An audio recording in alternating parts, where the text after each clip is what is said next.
Harry Potter. Sacrifice of all things. Chapter 26. So, in this regard, you don't have to worry at all. No one will target you because of your identity. Someone will target you only because you hinder their interests. Apart from that, even a family like the Malfoys will not target you for no reason. Well, that's good. At least you don't have to worry about not being able to adapt to the environment. Turners looked at Hermione, who was relieved, shook his head and smiled gently. After all, she was still a child. She couldn't see through these things. As long as an adult could see, the proportion of Muggle-born wizards in the entire magic world has always been very high. Those who hate or reject Muggle-born wizards are just because this allows them to maintain their superior status of pure-blooded origin. They really want them to unite to resist Muggle wizards. They are not that stupid. Doing so is just a thankless task. By the way, I'll give this to you. As he said, Turnus took out a dragon skin bag from his jacket pocket. This is also a space bag.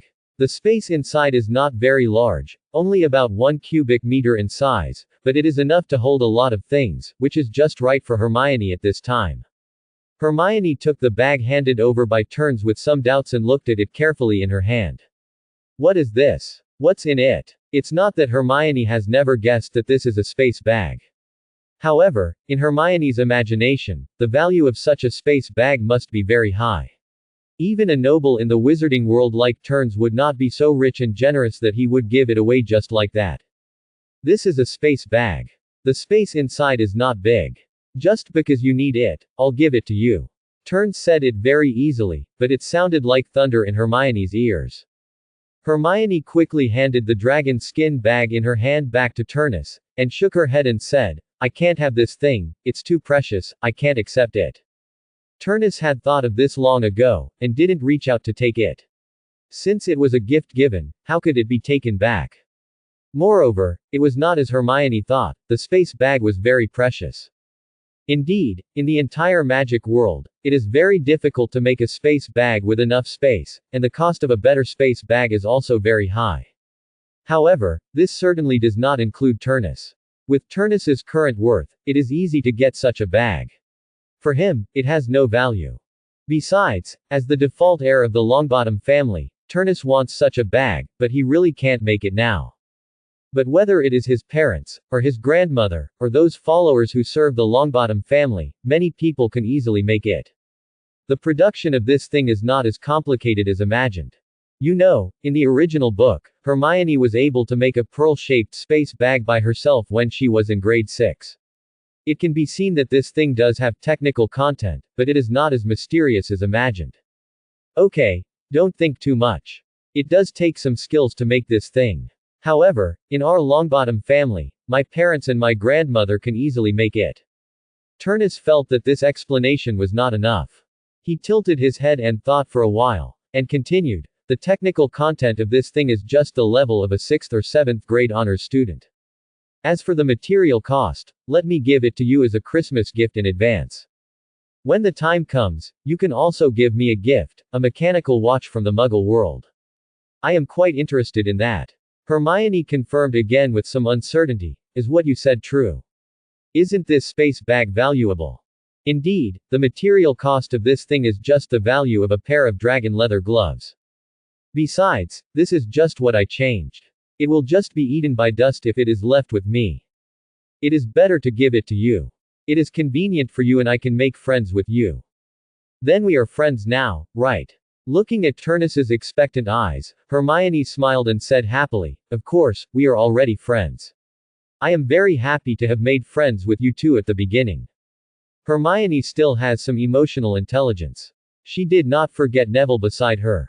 Even though Neville did not say a few words from the beginning, like a transparent person, she still did not forget this boy. Well, we are already friends. I am also very happy to be friends with such a beautiful girl like you, right? Neville. Turns said, turning his eyes to the little transparent Neville beside him. Neville nodded happily. From childhood to adulthood, he only had Turns as a friend. Now he can make a friend, he is also very happy. Okay, you should pack it too. This dragon skin bag should be able to hold your luggage. It will be much more convenient to carry it with you. Do you need our help? Well, I have to trouble you to help me take down the suitcase. Hermione said a little embarrassedly. That's no problem. Turnus took Hermione's luggage from the luggage rack. Hermione was still a little unfamiliar with the use of the dragon skin bag. After groping for a while, she put the luggage in. Then, she was very curious and took out and put in a few things in it. She had a lot of fun, just like a child who got a new toy. Well, that's not right. This is just a child getting a toy. Thinking of this, Turnus couldn't help laughing and shook his head. During this period, Turnus's messenger, a goshawk named Washuo, came to see him. Washuo was an injured goshawk that Turnus accidentally rescued a year ago, and no one knew why it was injured. However, after Turnus cured it, Washuo did not leave Turnus, but followed him all the time. Later, he also felt that such a flying pet was good.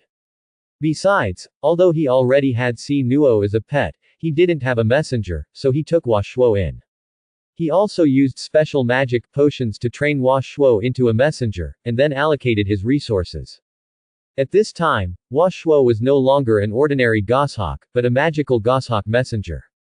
The magic power contained in it was stronger than that of an ordinary high-quality owl messenger. After everything was packed up, the Hogwarts Express had arrived at the destination. The platform here did not have too many modern settings. It was just a platform. There was nothing else. It could only make it easier for people to get off the train. Here, a very tall person had been waiting. This person was 3 meters tall. Even among the freshmen, Turnus, who was considered tall, was just up to his thigh. He was holding a huge lamp in his hand. The light was very bright, but in this place where there was no other light source, this little light was nothing. Fortunately, it was not just the freshmen who got off the Hogwarts Express, but also people from other grades. Many of them, after seeing the darkness around them, drew their wands and cast magic to illuminate the surroundings. However, after the senior students left in the carriage, the surroundings suddenly fell into darkness without the fluorescent flashing, lighting magic they cast. This made the freshmen feel a little overwhelmed. At this time, they had no contact with magic, and at this time, without a backbone, a group of 11-year-old children were also overwhelmed. Turnus looked at the dark situation around him and was helpless. Even if he wanted to experience it, the previous people would not have gone through hardships. He couldn't stand walking on such a muddy path without even a light. He reached into his dragon skin pocket and took out a fist-sized ball of light. This ball of light was not big, but the light it emitted was very strong. It was not the kind of dazzling intensity, but it could shine very far, 360 degrees without dead angles. The light it emitted was more like milky white, very soft, and even if you look directly at it with your naked eyes, you won't feel any discomfort. Looking at the light ball magic prop in Turnus's hand, the children around were very happy at this time. Compared with darkness, they still prefer light. In this way, Turnus, who took out this prop, was in the limelight. This made Draco, who had some conflicts with Turnus before, a little unhappy. HMPH, what's the big deal? There are many better magic props in Malfoy Manor. I just forgot to bring it. Draco held his head proudly, looking very contemptuous. The 2 little followers beside him quickly responded. When Neville saw his brother take out this thing, he remembered that he also had it, so he quickly took it out. With these 2 light balls, a large area of darkness around was illuminated. At the front of the team, the leader Hagrid also found the problem at this time, looked back, but did not say much. Although suffering is a common practice in Hogwarts over the years, it is not necessary. It is just some customary rules, not school rules that must be strictly followed, and there is no need to force it. Harry and Ronald, who have been following Hagrid, naturally discovered it. They can't take care of it themselves, so how can they care about so many things? A group of little wizards followed Hagrid all the time. After walking a long way, they finally reached the edge of the Black Lake. This is already the territory of Hogwarts. After crossing the Black Lake, you can see the castle of Hogwarts. Many small boats have been parked here. At this time, Hagrid turned around and said to the little wizards behind him in a deep voice, "Okay, little guys, every 4 people take a small boat. We will be there soon, be careful, don't capsize the boat." The little wizards were very obedient. In this unfamiliar environment, they naturally followed the instructions of the leader. One by one, they quickly found their own boats and got on. Hermione naturally took a boat with Turns and Neville, and a little wizard also got on their boat. However, this was not a good time to introduce themselves, so they did not introduce themselves, but just nodded silently as a greeting. Is everyone ready? Is anyone left behind? If not, then we will set off. Not long after, Hagrid's loud voice came through. After not hearing anyone's feedback, Hagrid did not hesitate, and knocked on the bow of the small boat he was on with the umbrella in his hand. Soon, the boat took the lead and slowly sailed to the other end of the Black Lake. On the way, they also passed a stone bridge, which was a little lower than the lake. When Hagrid passed by, he shouted, "Watch your head." After a while of boating, the boat finally docked. Here, there is a small pier for the little wizards to land. After everyone got on the shore, the small boats slowly sailed away from here under a mysterious force. I think they should have returned to where they stayed before, waiting for the arrival of the next batch of freshmen.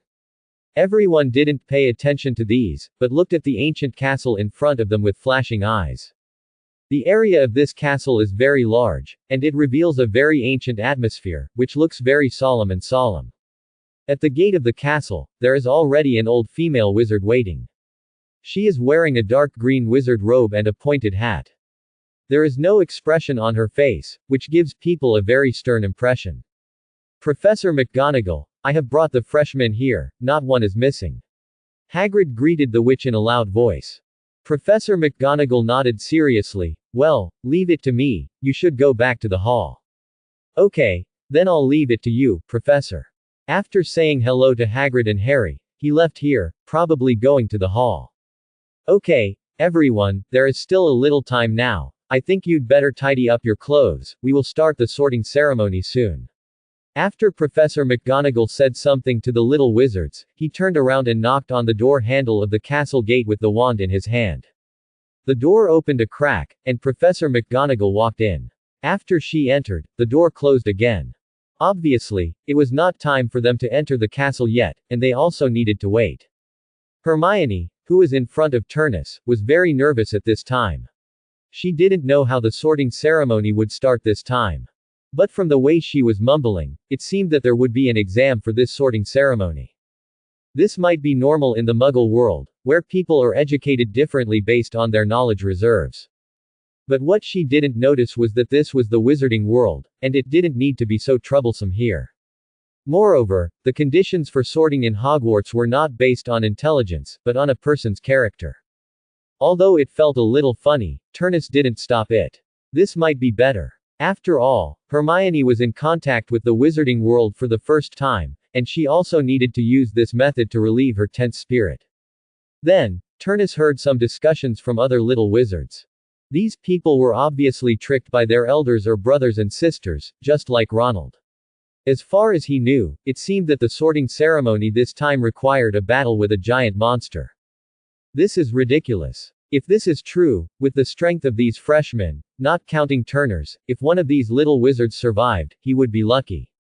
However, even so, Ronald's remarks resonated with many little wizards. Obviously, many brothers and sisters in many families spared no effort in tricking their younger brothers and sisters. These remarks even affected Neville, not to mention Hermione, who had never been in contact with the magic world. At this time, Hermione couldn't help but tremble slightly when listening to the remarks of the little wizards around her. Seeing this, Turners found it funny, but in this case, comforting the other party would have a better effect, and he would not miss this opportunity. Turnus patted Hermione's shoulder gently and comforted her softly. Don't worry, you should have seen those magical creatures in books. With their strength, if they are used as the test objects, no one here can survive. The school can't do that.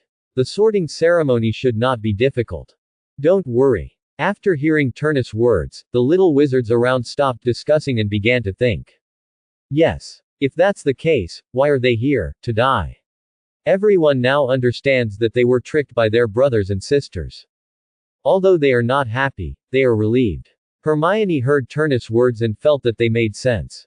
She smiled at Turnus, who comforted her, and she was no longer nervous as before. After Turnus's comfort, the whole freshman team settled down at once, without the previous turmoil and anxiety. Not long after all the freshmen settled down, a very messy noise came from behind them. These voices included many kinds, including men's and women's, cold and passionate, arrogant and self-abased. When the freshmen looked back out of curiosity, a group of objects with translucent bodies flew from behind them, pointing at them. These people must be the ghosts of Hogwarts. They are not dangerous, they are just ghosts without any threat. Moreover, as the ghosts of Hogwarts, they are also a kind of heritage of this college. These guys have existed for an unknown period of time. Naturally, the things they can contact and understand are countless. If they can get a little guidance from them, what they can gain is undoubtedly remarkable. However, such existence is rare even in the magic world. Even if they can be seen, they are the kind of threatening ghosts. That kind of existence is not something that these little wizards can contact. So, when they first saw these ghosts, everyone was scared. After all, ghosts have always been feared by humans. Their existence is weird, and some people's deaths are not very elegant, which scared these little wizards. Especially those wizards who were born in Muggles, they were very timid. It was because there were so many people here that they had a little confidence and did not run away immediately, but screams one after another were inevitable. These ghosts seemed to have gotten used to the attitude of the new little wizards. They were not angry about their attitude. Some of them were good and even wanted to recommend the colleges they came from to these little guys, hoping that they could become their descendants. They did not stay here, but simply said hello, and then passed through the wall one by one and entered the Hogwarts castle. Not long after they entered, Professor McGonagall, who had been away for a long time, came out again. This time, the gate of the Hogwarts castle was not closed again, but opened. The scene inside was also reflected in the eyes of all the freshmen. What came into view was a huge auditorium with 4 very long tables. There were many people sitting at each table, and they should be students older than them. Above each table, the flags of their respective colleges were flying, namely the red and gold lion flag of Gryffindor, the silver and green snake flag of Slytherin, the blue and cyan eagle flag of Ravenclaw, and the yellow and gray badger flag of Hufflepuff. At the innermost side of the auditorium, there was a high platform with a long table on it. On the inner side of the table, there were a group of adult wizards sitting. They should be the professors of this college. The old wizard sitting in the middle, with white hair and a long beard, should be the headmaster of this school, Albus Dumbledore. In front of these teachers' seats, there was a very simple triangular stool with a dirty hat on it, which must be the sorting hat. Led by Professor McGonagall, the freshmen slowly walked to the middle of the 4 long tables and lined up in a long line. After the freshmen were in place, the sorting hat began his performance. Although the singing was a bit irritating, it was still within the tolerance range, and turns could bear it. Until the performance of the sorting hat was over, Professor McGonagall, who was standing on the side, came forward again and began to preside over the sorting of freshmen this time. Okay, now the people whose names I call, come here and put on the hat. Professor McGonagall's serious face had no expression. She held a long piece of parchment in her hand, and on the parchment was the list of freshmen who came to Hogwarts this time. The first one, Hannah Abbott. After a long time, it was finally Hermione's turn, and she saw her step forward to put on the sorting hat. But just after putting it on, the sorting hat had already made its decision, Gryffindor. This was expected, and Turns was not surprised. Perhaps Hermione is indeed very studious and a top student. However, she also has great courage. She can firmly support a matter regardless of other people's obstruction. For example, she has been fighting for the rights of elves until the end. This is not something that ordinary people can do. There are many other aspects. When courage is needed, Hermione has never lacked it. After Hermione, it is Turnus. When Professor McGonagall called his name, Turnus quickly walked forward, sat on the chair, and put the sorting hat on his head. He only heard a faint voice in his ear, "Very interesting little guy, although many things are blocked, but from the appearance, you are a very mature child, not only have the shrewdness of Slytherin, but also have the wisdom of Ravenclaw and the courage of Gryffindor.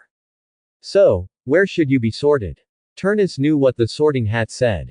His memory would always be protected by the altar. Unless he volunteered, no one would be able to steal his memory from his mind. After hearing what the Sorting Hat said, Turnus thought for a moment and then replied, "Put me in Gryffindor, where I might be more comfortable. Slytherin is not bad either, but the intrigue there is too tiring. The learning atmosphere in Ravenclaw is too intense. I don't want to be that tired, at least in the first few years." That's a good idea. Okay, Gryffindor. As the Sorting Hat announced his decision, Turnus took the Sorting Hat off his head.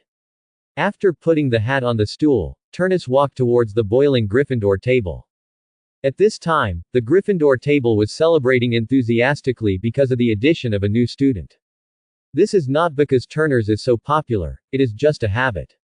Each college will be welcomed by the seniors of that college after a student is assigned to it. Before Turners walked over, Hermione had already waved to him. Of course, the meaning was not to let him go over. After all, Hermione was surrounded by senior girls, and he was embarrassed to go over. Turners sat on a stool and continued to watch the ceremony. This ceremony lasted for a long time. When the last person was sorted, the atmosphere in the whole venue suddenly began to boil. At this time, everyone was very hungry, not only for their extra juniors and sisters, but also for the delicious food that they could eat soon. Dumbledore, who was sitting on the stage, stood up at this time, and cast an amplification spell on his throat with the wand in his hand. Then his voice overwhelmed the noise of everyone in the hall. "Okay, gentlemen and ladies, everyone is already very hungry. I just want to say, idiot. Crying. Leftovers. Twist. Please enjoy the food slowly." As Dumbledore finished speaking, the empty plates in front of Turnus and the others were filled with food in the blink of an eye. Looking at the sumptuous dinner in front of him, Turnus did not show much interest. The deliciousness of these foods was not as good as the delicacies he had eaten at home. Just make do with it. Turnus is not a spoiled young master. He can still eat these foods. Besides, this is the national situation of the Great Eagle country. Dark cuisine is famous. It is very good to have such delicious food. Turnus ate the food on the table slowly and carefully. He was a little special on the whole table.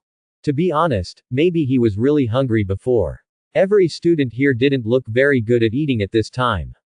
After the main meal, there was dessert. Turners ate a little of each. It was evening now, so he didn't eat too much. He had always been careful about his eating habits. After dinner, he naturally had to start the last project of the night, singing the school song. Turners had a deep memory of this part. Not only was it horrible as described by Aunt Rowling, but the performance in the movie was also very scary. So, in order to prevent his ears from suffering, he was ready when Dumbledore stood up. After announcing some prohibitions, Dumbledore began to direct everyone to sing the school song. Turners was focused, just waiting for this moment, so he naturally started immediately.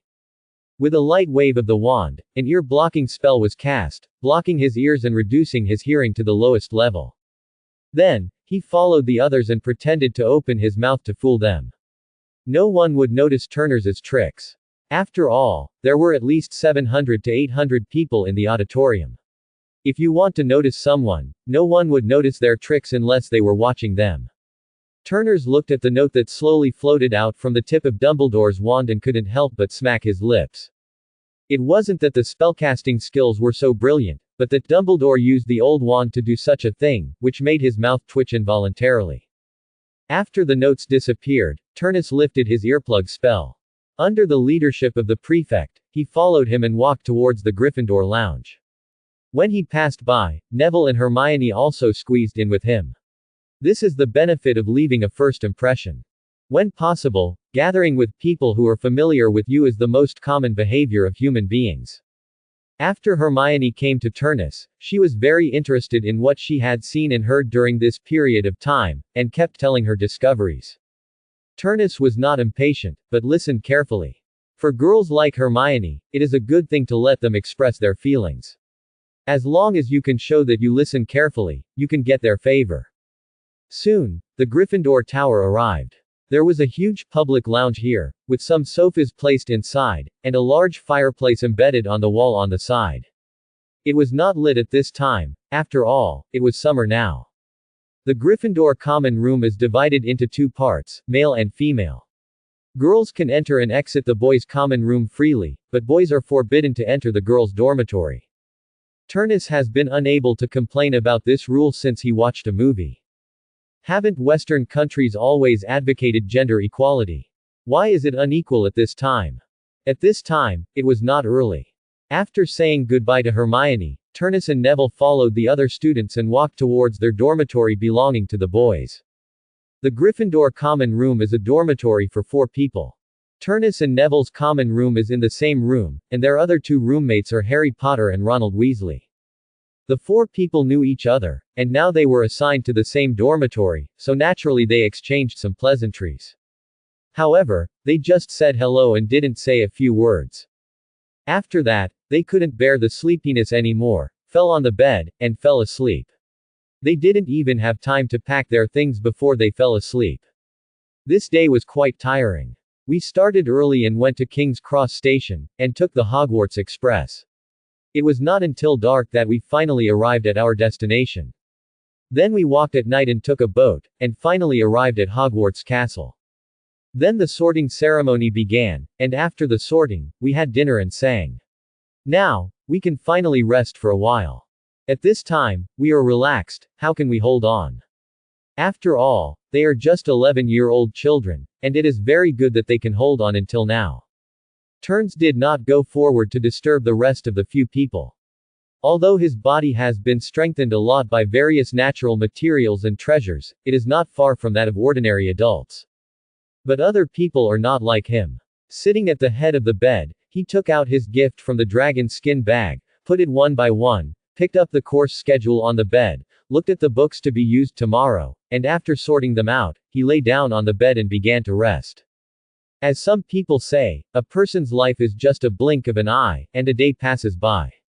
The same is true for Turnus. When he opened his eyes again, it was already the next morning. Turnus looked at the magic watch on his wrist, and the real time was only a little over 5 in the morning. Their class time was 9 in the morning, which meant that it was still early.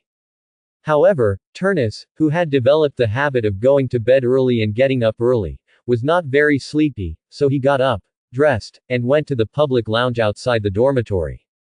There was no one here at this time, so Turnus sat on the sofa in the public lounge alone. He took out a book on Transfiguration, Beginner's Transfiguration Guide, from his dragon skin pocket and started reading. This was the course he was going to take next, so he just treated it as a preview in advance.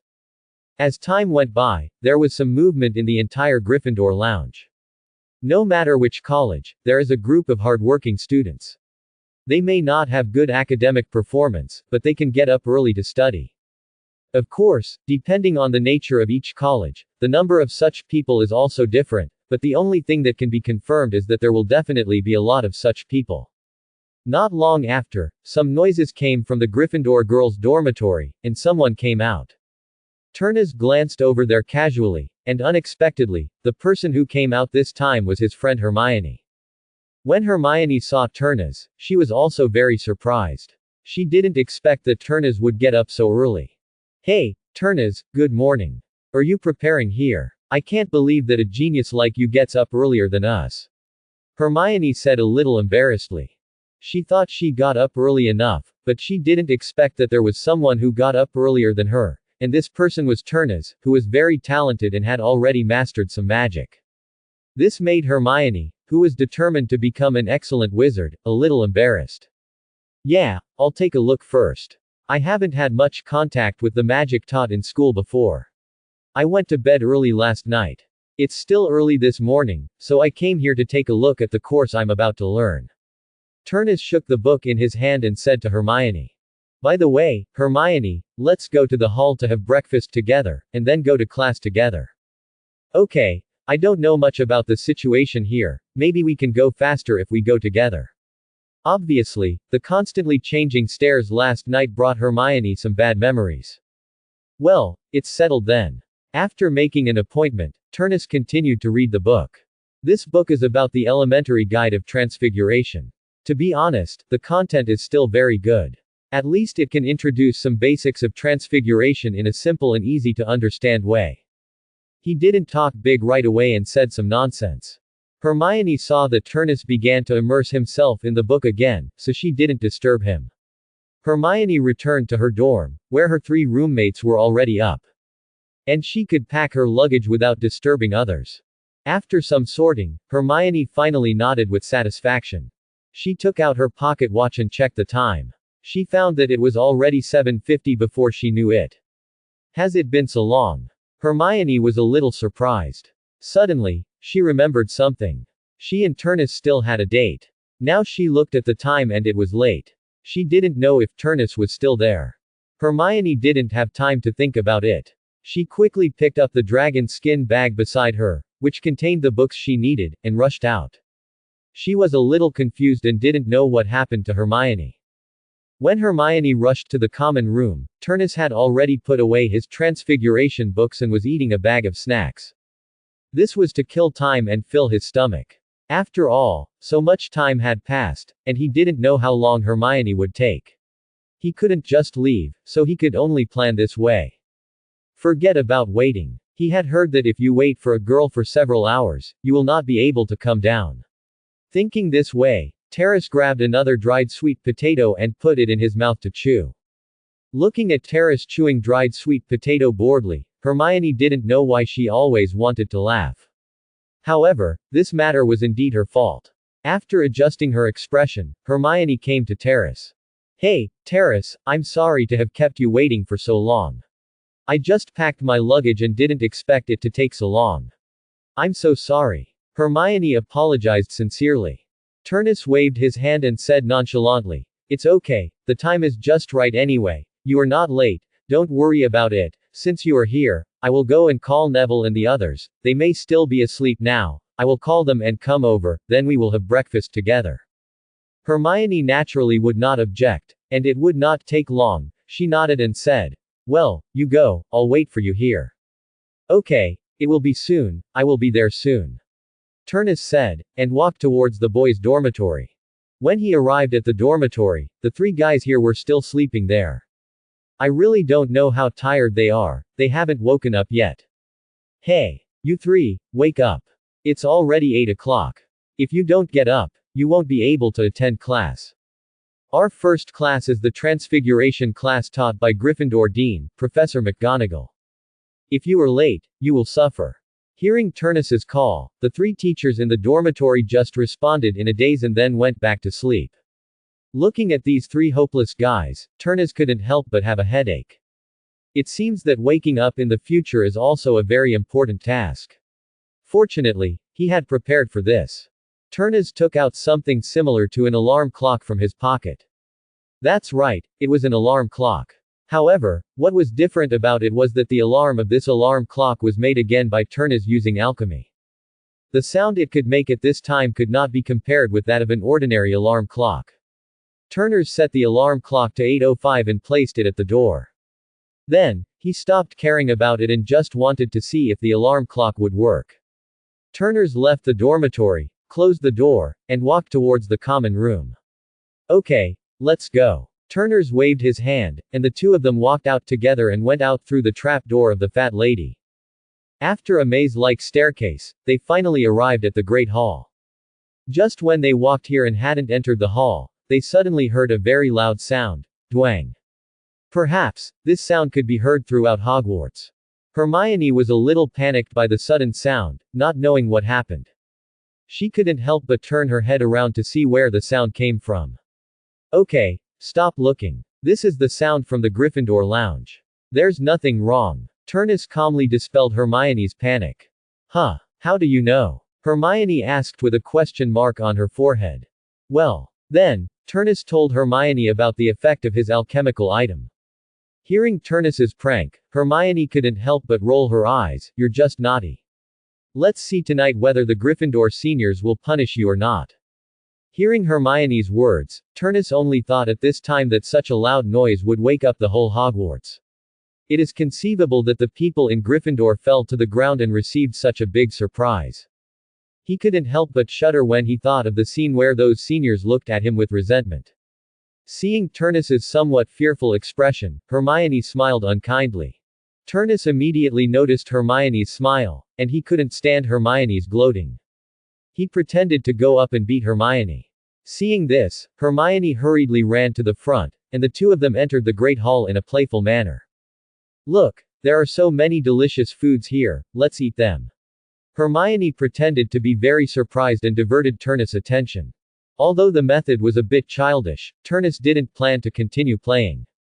Well, have breakfast first, and I'll beat you after breakfast. As he said that, he sat down next to Hermione. The two sat down at the long table of Gryffindor, took some of their favorite food from the table, and started to eat breakfast. After the fight just now, Turnus also put aside the worry about the storm from the seniors and ate breakfast with peace of mind. After all, it is a blessing, not a disaster. If it is a disaster, it cannot be avoided. He still understands the principle of fighting against the enemy and covering the water with earth. He only weighs a few dozen kilograms, let's see what they can do to him. Turnus was like a dead pig that was not afraid of boiling water, so he did whatever he wanted. The two of them finished their breakfast quickly. In order to avoid meeting other Gryffindors, Turnus ate quickly. Hermione didn't eat a lot, so although she ate slowly, she was almost full. While there were not many people here, Turnus pulled the full Hermione towards the Transfiguration classroom. He also thought that Turnus and his friends had just arrived at the school, and not many people in the school knew him. Even if someone knew that the prankster in the Gryffindor lounge this morning was a person named Turnus. But not everyone could recognize him, which allowed him to come to the Transfiguration classroom safely. At this time, no one had come to the classroom. After all, it was only about 8:20, and no one came at this time. At this time, Hermione also found that they came a little early, and found a seat and sat down a little embarrassedly. Turnus sat next to her and took out the Beginner's Guide to Transfiguration, and started reading. At first, Hermione was a little embarrassed and just read her book in her seat. After a while, when the atmosphere eased, she gradually relaxed and looked at Turnus who was sitting next to her. Seeing Turnus also holding a Beginner's Guide to Transfiguration, and reading it, she couldn't help but ask curiously, could it be that you haven't been exposed to this knowledge before? Why do you feel like you are just starting to learn skills? Looking at Turnus' puzzled eyes, Hermione asked again, could it be that your parents didn't let you read such books earlier? Just because you keep the same learning progress as other students. In the Muggle world where she lives, every parent, in order to make their children better, makes them attend various tutoring classes, interest classes, etc. But in the wizarding world, it seems that this situation has never happened. Didn't I say this before? Children in the wizarding world will not awaken their magic power too early. Before that, it is useless to teach them magic knowledge, because not every child born in a wizarding family can become a wizard. There are also a small number of children who will become squibs who cannot control magic. Well, that is, people who have magic in their bodies, but cannot control it freely for various reasons. Besides, children from wizarding families also need preschool education. Basic education such as literacy accounts for a large proportion, so even if they are exposed to it in advance, there is no time. Oh. This time, Hermione had a certain understanding of the childhood life of children born in the wizarding world. This also satisfied her curiosity. Not too long, students arrived in this classroom one after another. In addition to Gryffindor students, there are also Hufflepuff students. This is a course for the two colleges. No, or rather, each course is not taught by a certain college alone, but basically, by other colleges.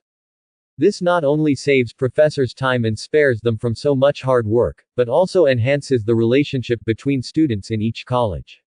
After all, Hogwarts is still one school, not 4 schools. There is still a place for students to interact with each other, otherwise, it will be meaningless. As the number of people increased, the classroom became lively. When Neville and the other 3 came, the whole classroom exploded. This time, unlike the original book, Harry and the others were not late, but came quite early. After they came, Harry and Ronald came to Tertus in a hurry, obviously to ask for an explanation. In this regard, Tertus was able to respond calmly.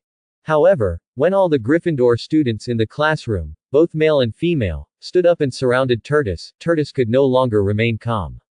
What is this? It seems that this time I have offended everyone. Tertus stood up awkwardly and asked without confidence, do you have anything to do with me? What do you think? Harry is still quite influential here. Seeing that no one else spoke, and Ronald behind him kept pushing him, he could only ask with a stiff face. Well, I didn't do that for your own good. I told you to get up, otherwise you would be late, right? Besides, this first class is Professor McGonagall's Transfiguration class. If you are late, and the professor turns you into a pig, then you will suffer. At the beginning, I didn't have much confidence, but as I was talking, I suddenly realized that this made sense. Wasn't I just thinking about them? Why are they looking for trouble with me now? Seeing Turnus speaking more and more confidently, although I always felt that something was wrong, they were just a group of children and couldn't think of anything to refute him for a while. Just when a group of little brats didn't know what to do, a mature and steady female voice sounded. Indeed, classmate Turns, it's for your own good, so that you won't be late. This is right, but, Turns, the teacher will not turn a student into a pig to punish you. Hearing this voice, all the students dispersed at once and sat down in their own seats. At this time, Turns saw that in front of their classroom, Professor McGonagall was pretending to be serious and looking at the students in the classroom. To be honest, the very loud bell just now, let alone the students, even she, could hear it clearly. It can be heard from such a distance, let alone in the Gryffindor common room. No wonder these children have such a big grudge. After Professor McGonagall gave Turns a look of self-help, he stopped discussing the matter and began to prepare some teaching materials and tools for class. Thanks to Turners, no one was late for Professor McGonagall's class this time. In fact, all the students arrived in the classroom 10 minutes before class. So, when the class bell rang, Professor McGonagall had already done all the preparations before class. She gave each student a match, which would be used in the next class. When the class bell rang, Professor McGonagall began her teaching. In this class, Turnus listened very carefully. Professor McGonagall is an expert in transfiguration, and she can become the dean of a college in Hogwarts School and the vice president of the school. It is enough to prove her strength. For such a wizard, her teaching experience naturally attracted Turnus' special attention. After more than half an hour of theoretical teaching, the next step is to start practice. What the magic school pays more attention to is naturally the practical ability. Otherwise, after learning magic for a year, in the end, you can't cast a single magic with a belly full of theories, which is really a dilemma. Thanks to the emphasis on the control of magic from childhood to adulthood, Turnus's control over magic is naturally beyond doubt. After only 2 minutes of practical operation, he successfully transformed the match in his hand into a wooden needle. Since he has not yet mastered the transformation of matter, he has not yet been able to transform the wooden needle into an iron needle. However, it should be possible to complete it after a little practice. This change successfully attracted the attention of Professor McGonagall, who saw the wooden needle that had been completely transformed by Turners. Professor McGonagall was also very surprised. You know, her expectation for these students in this class was only to make one end of the match sharp. What she didn't expect was that among her students, there was actually someone with such a talent. This made her very happy, and she immediately said, "Very good, Mr. Turners, the shape has been successfully changed. Keep working hard to see if the matter can be changed. But in view of this, Gryffindor will add 10 points." After hearing what Professor McGonagall said, the other students looked at Turners in surprise one by one. You know, among them, the best one is probably Hermione, but at this time, she has just started to mobilize magic through the method taught by Professor McGonagall, and has not started to practice. Someone has already succeeded, which makes all the students look at Turns with a little strangeness. Turns doesn't care about these. For these children, as long as you can really conquer them, there is no need for them to gossip behind your back. In the original plot, the reason why Hermione performed so well and was said by Ronald was not only jealous, but also because Hermione was too arrogant and didn't know how to deal with others. Otherwise, she wouldn't cry because of Ronald's words. This is because she is not good enough, or not enough for others to admire from the bottom of their hearts. Otherwise, such a thing would not happen. After hearing Turns praised by Professor McGonagall, the very competitive Hermione naturally didn't want to be left behind, and began to practice hard. However, no matter when, if you want to cast a spell successfully, you need a calm heart. Not to mention the little wizards now, it will definitely not take too long for each of them to awaken their wizard talents. Before that, most people did not go through systematic learning to control their magic. So, the more anxious you are, the worse you will do. And Hermione beside him is like this. In the hurried casting, not only did he fail to successfully deform the match, but also because of the output of magic, unexpected things happened. I saw that Hermione's match was actually lit for some reason. This was not a big problem. After all, even if it was lit, it was just a match, no big deal. However, this sudden change still made Hermione a little panicked. This panic, the magic in Hermione's body was a little out of control, and it suddenly surged out from the top of the wand in Hermione's hand. After coming into contact with the flame, these magic powers began to gradually change their properties due to external factors and turn to fire attributes. Turnus, who was standing by, did not pay attention to Hermione's situation at first. When he noticed the unusual fluctuations of magic power beside him, he saw the top of Hermione's wand burning like a torch. Turnus no longer hesitated, waved his wand, and a fist-sized water ball appeared at the front of his wand. Under his mental control, the water ball quickly wrapped around Hermione's wand. Not only did it extinguish the flame at the top of her wand, but it also suppressed Hermione's uncontrolled magic power. At this time, Hermione had gradually calmed down. With the help of Turnus, the fire had been extinguished, which also made her feel relieved. Hermione could not help but look at Turnus with gratitude. The change here naturally attracted the attention of Professor McGonagall, and she quickly came to the table where Hermione and the others were. "How is it, Miss Hermione, are you not injured?" She had checked herself, and both of them were fine, but as a responsible teacher, she still asked. Hermione's mood had calmed down at this time. After seeing Professor McGonagall's concerned eyes, Hermione's last worry was put down, and she smiled and said, "It's okay, Professor, I'm fine." "Well, that's good, Miss Hermione, don't be impatient, take your time, control the magic in your body, let them change the things in front of you according to your ideas, understand?" Professor McGonagall taught Hermione kindly again. "Well, I know, Professor." Hermione also knew that she was too impatient just now.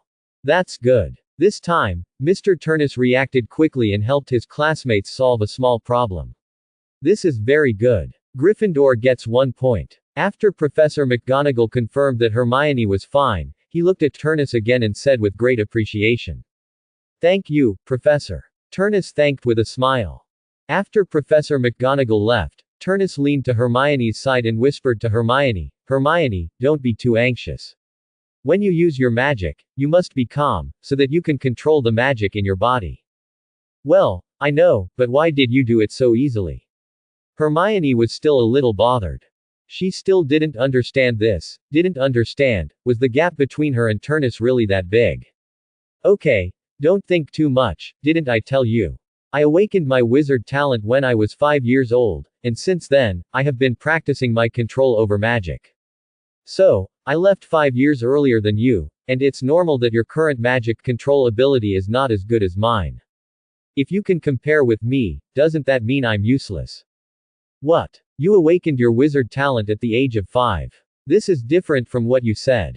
Hermione looked at Turnus in shock and asked. Okay, my situation is very special. Besides, although I have awakened my wizard talent at the age of 5, I have not used a wand much in the past 5 years, nor have I learned the magic of this world. At most, I have practiced more in controlling magic." Hermione still did not recover from the shock, and said a little dully, "Is that so?" "Yes, okay, let's not talk about this. You should try it first. This time, remember what I said, relax your mind, and control the flow of magic according to your own will." In the following time, Turnus helped Hermione and taught her how to control her magic. What Turnus said was true. In these years, he really didn't learn much magic from this world. However, this does not mean that he has not learned magic. He still learned it, but it was magic from other worlds. Elemental magic, arcane magic, and very mysterious and powerful rune magic from other worlds. He has dabbled in all of these, and it is precisely because of the study of these magics that he temporarily gave up the exploration of the magic of this world.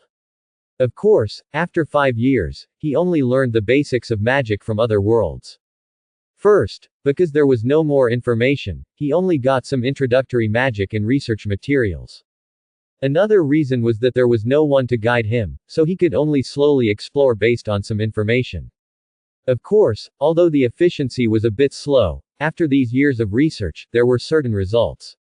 With the help of Turners, Hermione slowly began to control the magic in her body, and gradually began to be able to change the appearance of the new match through magic. While teaching Hermione, Turners was not idle either, and he was also trying to change the material structure of the wooden needle in his hand. After continuous attempts, Turners finally completed this very advanced operation 10 minutes before the end of get out of class. And for this, he received 10 extra points from Professor McGonagall. Of course, Hermione also received 5 extra points before the end of get out of class. This made the other students very envious. As a points system to encourage college students to work hard, being able to get so many points is also a very high honor for freshmen. After class, Turners and the others returned to the Gryffindor lounge. At this time, it is not time for lunch yet, so basically everyone is free to move around. Although Turners knew that there were probably many people in the lounge waiting for him to deal with him. However, he also knew that he could not retreat at this time. After all, they were all from the same college, and they could not hide from the enemy. After arriving at the Gryffindor lounge, Turners saw several senior students waiting here, and their faces were very ferocious. Seeing this, Harry and Ronald quickly retreated to the side. Especially Ronald, he wanted to retreat far away, because among these people, he saw 2 people who he absolutely did not want to provoke, otherwise, his next days would definitely not be easy. These 2 people are Ronald's 2 brothers, George and Fred. These 2 people like to play pranks very much, and they have a lot of magic props in their hands. Maybe they will play tricks on him at any time. Now, there was only Neville left by Turners' side, and even Hermione was pulled aside by her roommate. Turners looked around nervously and found that there was no one in the common room who was not looking at the situation with a gloating expression. Obviously, he really offended everyone this time. Those senior students might not do anything to him, and some people with better personalities would not really do anything to him. However, George and Fred, 2 guys with extremely bad personalities, would definitely not let him go. Turners was relieved when he saw this. It seems that he did not offend the whole college, and there is still a lot of room for maneuver. Moreover, he could also feel that even the small team led by George and Fred would at most make fun of him, and would not kill him. But even if it was a prank, Turners did not want to bear it. Boy, was it you who used that magic item this morning that made it impossible for us to sleep? It was not known whether it was George or Fred who asked viciously. Well, I did it for your own good. Besides, this way, you won't be late, isn't it good? Turners said in a very gentle tone, worried that he would anger these guys accidentally. Oh, is that so? But we don't have classes this morning. Turners could clearly feel their gnashing of teeth when they spoke. Turners had no choice but to smile embarrassedly when he heard this, and he couldn't continue to talk. Well, then, you guys tell me what you want to do, let's draw a line. There was no way, Turners couldn't continue to pretend to be a grandson. Well, Fred held his right hand with his left hand, scratched his chin with his right hand, and pretended to think about how to solve this problem. Suddenly, George thought of something, his eyes lit up, and he quickly said, by the way, do you have any such alarm clocks? If so, give us 10 or 8 of them as compensation. Perhaps the twins have a telepathic connection. Just by asking this question, Fred stopped thinking and looked at Turners with bright eyes. Looking at the expressions of the 2 guys, Turners always had a bad feeling, but he nodded to show that he still had it. Although he could feel that if the 2 guys got this thing, someone would definitely suffer. However, at this time, Turners knew that it was better to die than to die.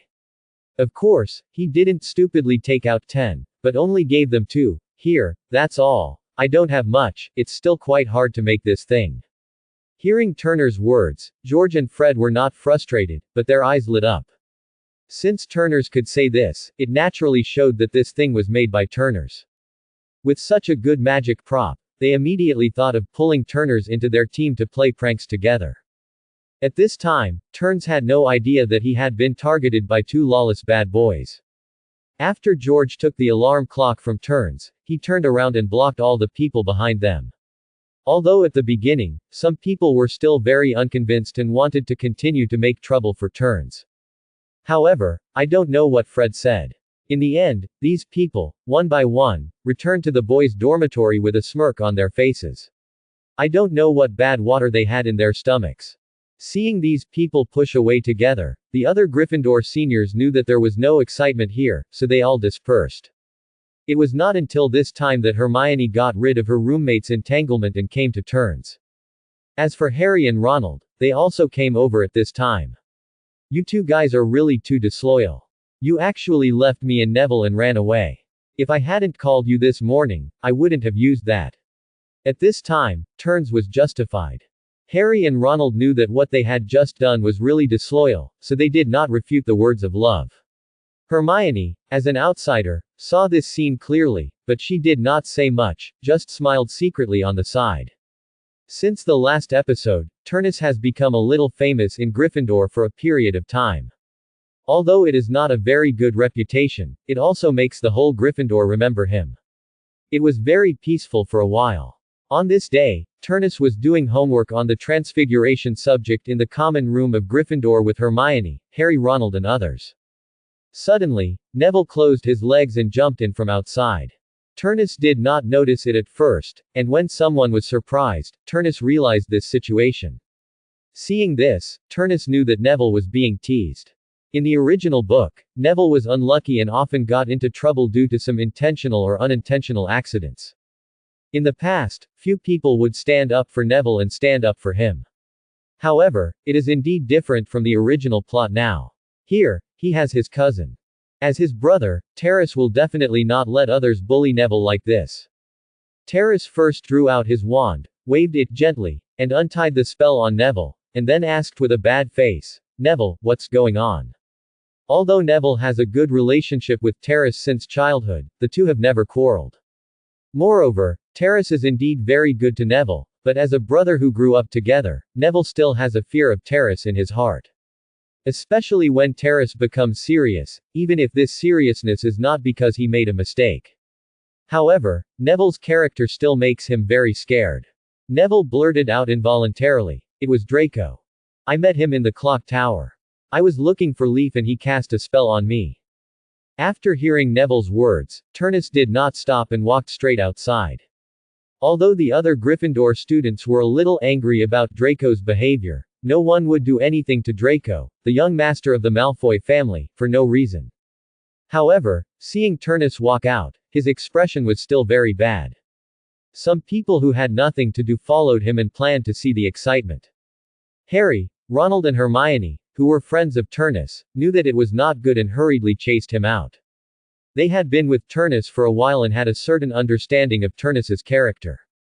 They knew that if nothing unexpected happened, Draco would suffer this time. They followed him not to help Turnus, but to stop Turnus at a critical moment to prevent Draco from being beaten too badly. Soon, a team led by Turners rushed downstairs. Turners finally found Draco in the fountain square. At this time, he was still proudly saying something to the people around him. Turner's ears were very sensitive, and he could hear something vaguely. Draco was telling the people around him about his previous, great achievements. This behavior made Turners very angry.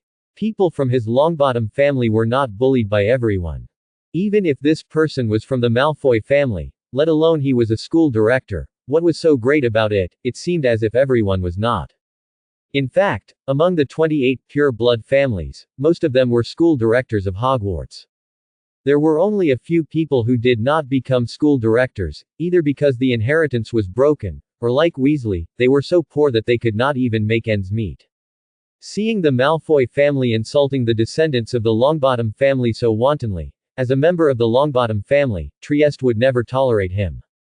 Immediately, he drew out his wand, and as he gently waved it, a spell flew out from it and hit Draco, who was feeling proud. Magic Surge. This was not a powerful magic, at most it was just a gust of wind.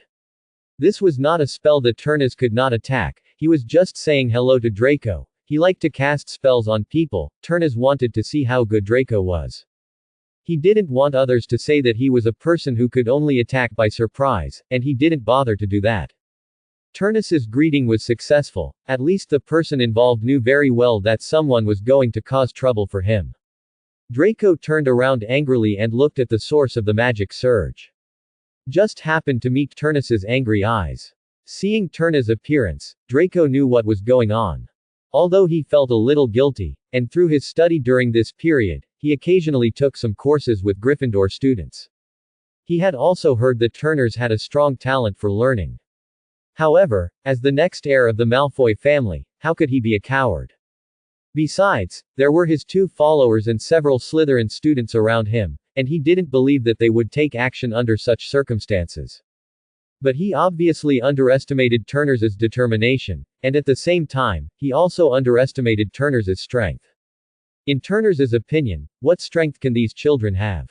Let alone them, in this school, as long as they are not more than 4th grade students, he is not afraid. With his current intermediate magician's magic reserves, and other magic, let alone these students, even those graduated wizards, he is sure that he can deal with them. Of course, he can't expose his magic that does not belong to this world here, but just the magic he has learned these days is enough for him to use. It's a complete crushing in terms of strength. Draco, you like to cast magic on other people, don't you? How about I be your opponent? Let me see how powerful you, the heir of the Malfoy family, are. You actually bully our Longbottom family.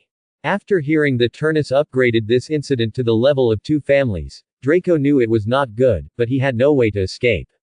It was impossible to escape. This was related to the glory of the Malfoy family. Draco said disdainfully, "Oh, then, let me see how powerful you are." Although he was a little scared in his heart, at least on the surface, in terms of momentum, he would never admit defeat.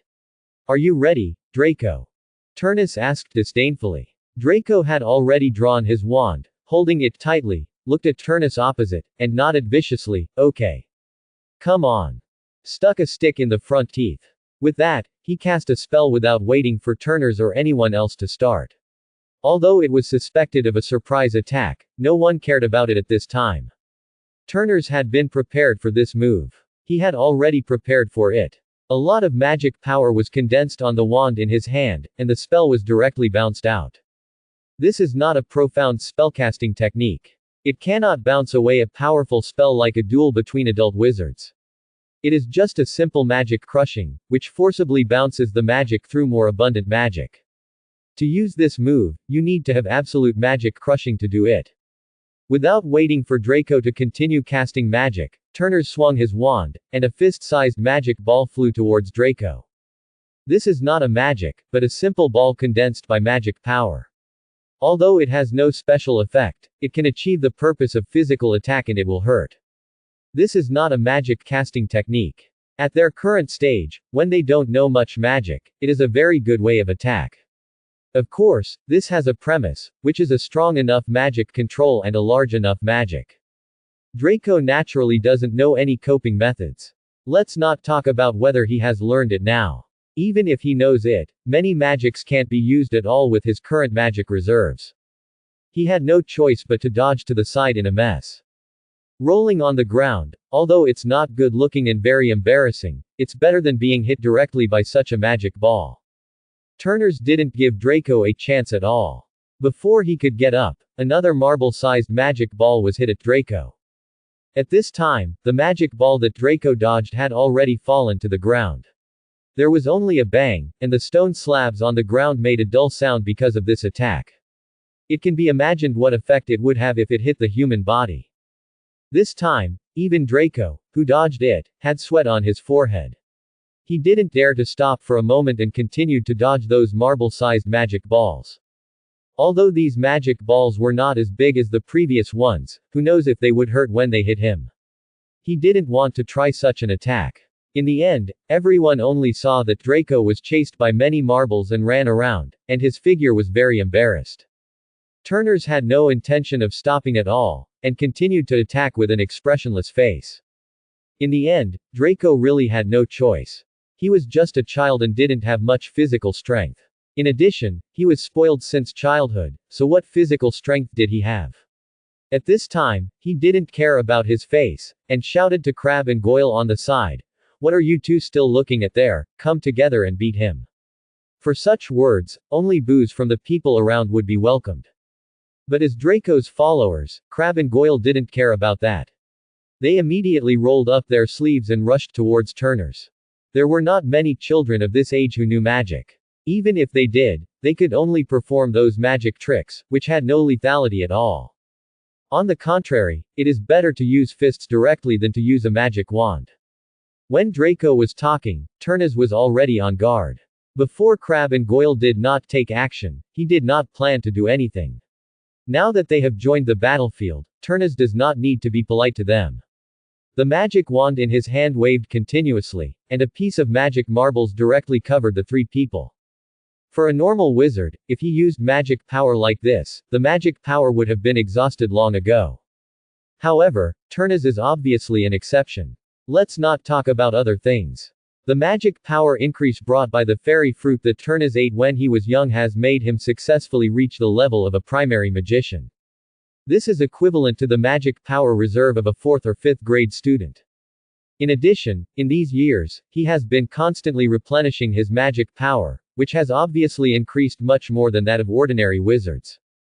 Now he is an intermediate wizard, and the magic power in his body is not far from some adult wizards with average talents, so he naturally does not worry about the problem of insufficient magic power. The magic marbles were thrown one after another, and Draco finally experienced the power of magic marbles. The marbles hit him one by one, just like being thrown by stones. Although there would be no substantial damage, it hurt him.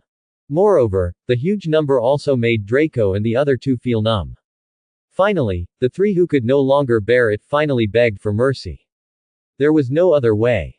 If they continued to be beaten, they would become pigs. Just as Turners was about to turn over them, a very gloomy voice suddenly came from outside the crowd. What happened here? Everyone was very familiar with the owner of this voice. It was the voice of their potion professor Snape, which was very low and depressed.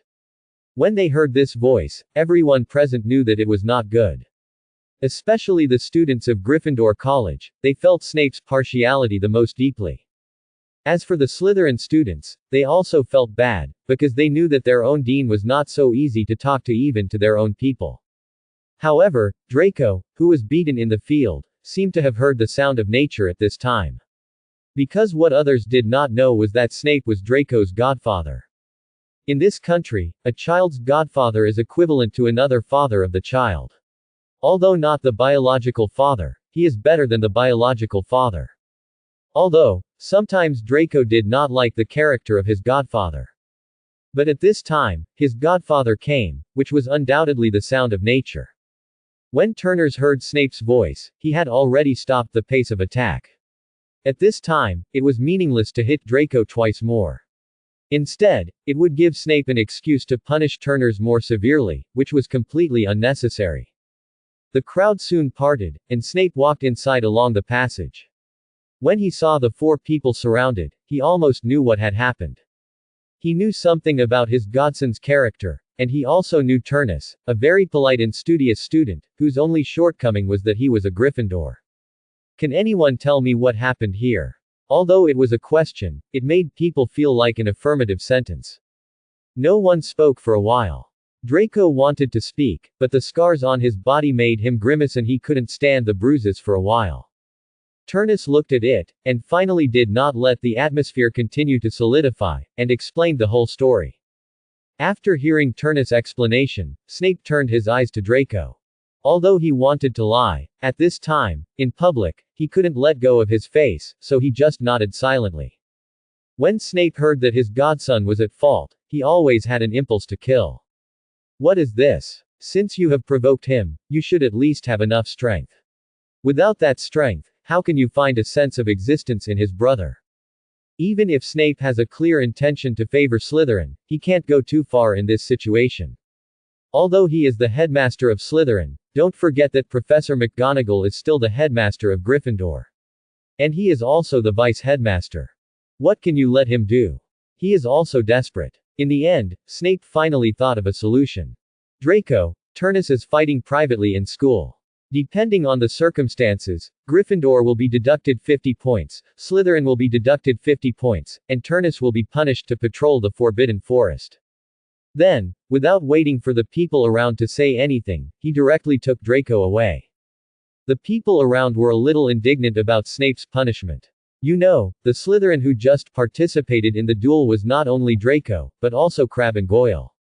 However, Snape was the dean after all, and he had a lot of prestige here, so no one dared to raise objections to him in person. But this last punishment was interesting. Turns remembered that in the original plot, the Forbidden Forest was not very peaceful. Now Snape asked Turns to go to the Forbidden Forest to accept the punishment. Even though it was just the beginning of the school year, Quirrell's body had not reached its limit at this time, and he did not need to replenish his vitality with unicorn blood. However, the Forbidden Forest was full of various unknowns, and there were many things there, and it was not as safe as imagined. Maybe Snape did not mean to harm Turns, but it was okay to make Turns suffer a little and scare him through the patrol punishment of the Forbidden Forest. Such a farce came to an end with Snape's intervention. However, after this incident, everyone knew the name of Turners. The Gryffindor students praised Turners' behavior of protecting his shortcomings, especially when the opponent was a student from Slytherin. Of course, while gaining the friendship of Gryffindor, he would naturally offend the students of Slytherin. This did not attract Turnus' attention. Whether they hated him or not had nothing to do with him.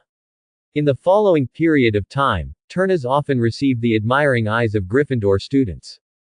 And in such eyes, although Turnus was very happy, it could not stop Snape from punishing Turnus. 3 days after that incident, an owl threw a letter on his desk when he was having breakfast in the morning. Turnus opened it and took a look. It was written by Snape, asking him to go to Filch's office before 7 o'clock tonight, and Filch would lead him to find Hagrid to complete his punishment. When Turnus saw this, he did not care and put the letter in his hand aside casually. Turnus did not take this trip to the Forbidden Forest seriously. Although the Forbidden Forest is now full of dangers. But with Hagrid here, the danger is not that great. If it were an ordinary 11-year-old child, he might really be frightened and be frightened all night. But the problem is, Turnus is not like that. Not only is he not like that, he is also a person whose mental development has reached the level of an adult. In addition, he is very powerful. He really doesn't take the small Forbidden Forest seriously.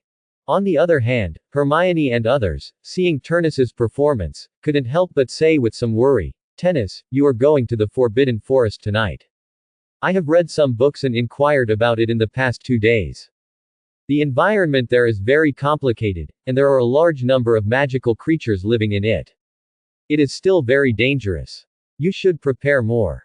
Looking at Hermione's worried face and the concerned eyes of others, Turnus smiled very easily and said, "Okay, don't worry about it. I was punished this time, although it looks very dangerous. But don't you think about it, since the school can make such a punishment, Professor McGonagall did not stop it, doesn't this explain everything? There will be no danger, otherwise, the school can't bear such a big risk. Besides, isn't Hagrid still here? You have also seen his size, so strong, what creature can hurt me?" After listening to Turnus' words, the others looked at each other, and they all thought that Turnus was right. Why didn't they think of it before?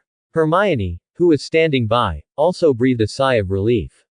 She was indeed too worried before and didn't think of this. After listening to Turnus' explanation, they were no longer worried. By the way, Turnus, prepare more food for dinner tonight. Your punishment will last for a whole night. Don't go hungry then. After confirming that there was no danger, Hermione began to think about what she might encounter at night. Turnus nodded after hearing this. This was indeed something that needed to be paid attention to. Tonight was a long night, and it was indeed easy to get hungry if there was no food. Time soon came to the evening. Turnus had already prepared everything during dinner. Now that the time was almost up, he walked directly to Filch's office. This place is located in the underground floor, and there is no sunlight around, which makes the air here a little damp and moldy. The smell in the air is not very pleasant. In addition, I don't know if it is Filch's bad taste, the lights here are very few and it seems a little dim. In such an environment, there is no need to dress up at all, and it can be used directly as a haunted house. Turners didn't care too much about it, and he didn't care about such an atmosphere at all. Soon, he came to Filch's office, where Filch had been waiting here early. After seeing Turners arrive, Filch smiled grimly and said in a grim tone, "You are here, so let's go, we will go to Hagrid now. It's a pity, if it was more than 10 years ago, you wouldn't be so relaxed. Do you see the torture instruments here? I clean them every week. It's a pity that Dumbledore doesn't allow it, otherwise there won't be so many disobedient little wizards." Looking at Filch, Turners ignored him and thought about going outside directly. Filch was also stunned when he saw Turners's action, and then a nameless fire was used in his chest. It has been a long time since he met such a little wizard who didn't take him seriously, especially a first-grade little wizard. This made him very angry. For a moment, he even thought about whether to use the punishment on the wall to hang the little wizard up and punish him first. However, in the end, he still couldn't do that, because he knew that after doing so, he would be in trouble. Although he was very indignant, he had no choice but to follow Turners and walk out of the castle. At this time, Turners had completely taken the dominant position. Rather than saying that Filch led him to find Hagrid, it would be better to say that he took Filch to find it. However, these are irrelevant things. He is now looking forward to what he will encounter in the Forbidden Forest tonight. In fact, the reason why he is not really worried about encountering danger in the Forbidden Forest is because of the fruit he ate when he was 7 years old, the elf fruit. Through that fruit, he got a talent called natural affinity. He had tried this thing before, and it was very attractive to natural creatures. Whether it was those creatures with ferocious nature or those with gentle temperament, they could be very close to Turnus. Moreover, even those magical creatures with magic power in their bodies would be very close to Turnus. Although they were not as close as ordinary animals, they were not far away. So, in Turnus's opinion, this trip to the Forbidden Forest was like entering heaven. There were many magical creatures there that he was very envious of. The existence of these magical creatures is simply a treasure trove, and the magical materials on them are inexhaustible. As long as the amount of picking can be controlled, the materials in Turnus's hands can be imagined. Therefore, Turnus was not afraid of the trip to the Forbidden Forest, but looked forward to it. After leaving the castle, Turnus did not stop his steps and continued to walk in front, while Filch, who followed him, was more like a follower. He knew why Filch's attitude towards other little wizards was like this. Although he was more pitiful, it had nothing to do with Turnus. What Filch did in this academy would not be liked by the students of the academy, even Turnus was no exception. In this state, Turnus soon came to Hagrid's hut. Turnus had not been here before, but just took a look from a distance. Although he had a good relationship with Harry and the others before, it had only been a short time since the start of school, and they were all adapting to the new life in school before, and they had no time to come here to play.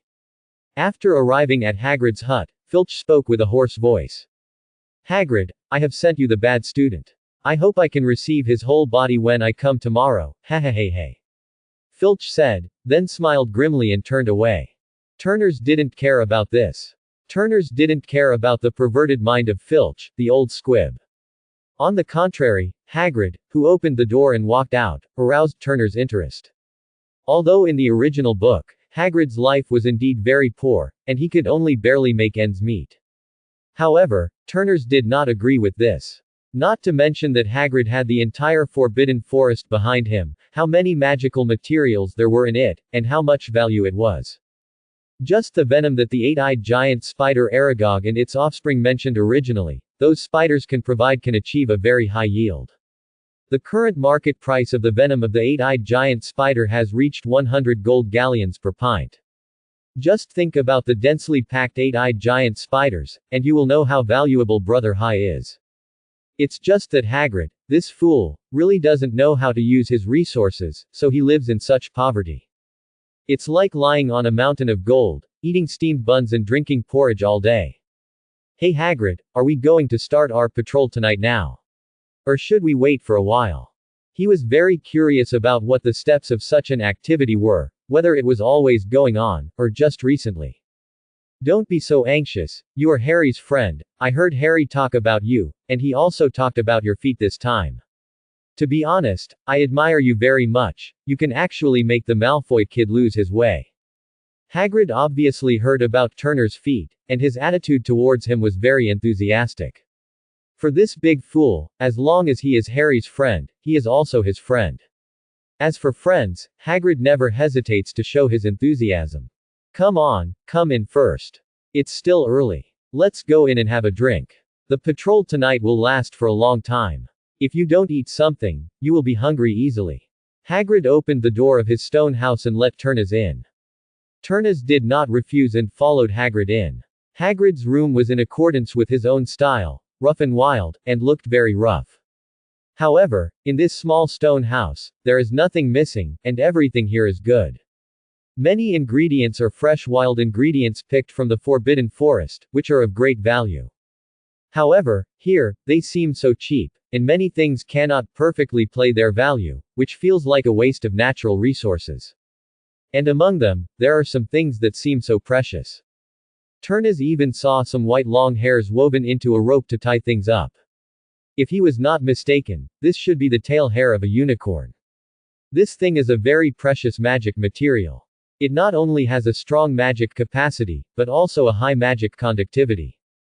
Whether it is used to make magic patterns or as a magic prop to store magic power, it will be used on a large scale. But now, here, it is actually woven into ropes to tie things up. There are many such examples. After coming here, Turnus can truly understand how much benefit there is to rely on a place like the Forbidden Forest. That is, Hagrid is a fool. As long as a person is sane, he can basically make a fortune. For this, Turnus naturally cannot tolerate it. Hagrid, your rope is very unique. Turnus did not directly bring it up, but said it indirectly. Hagrid might be really stupid.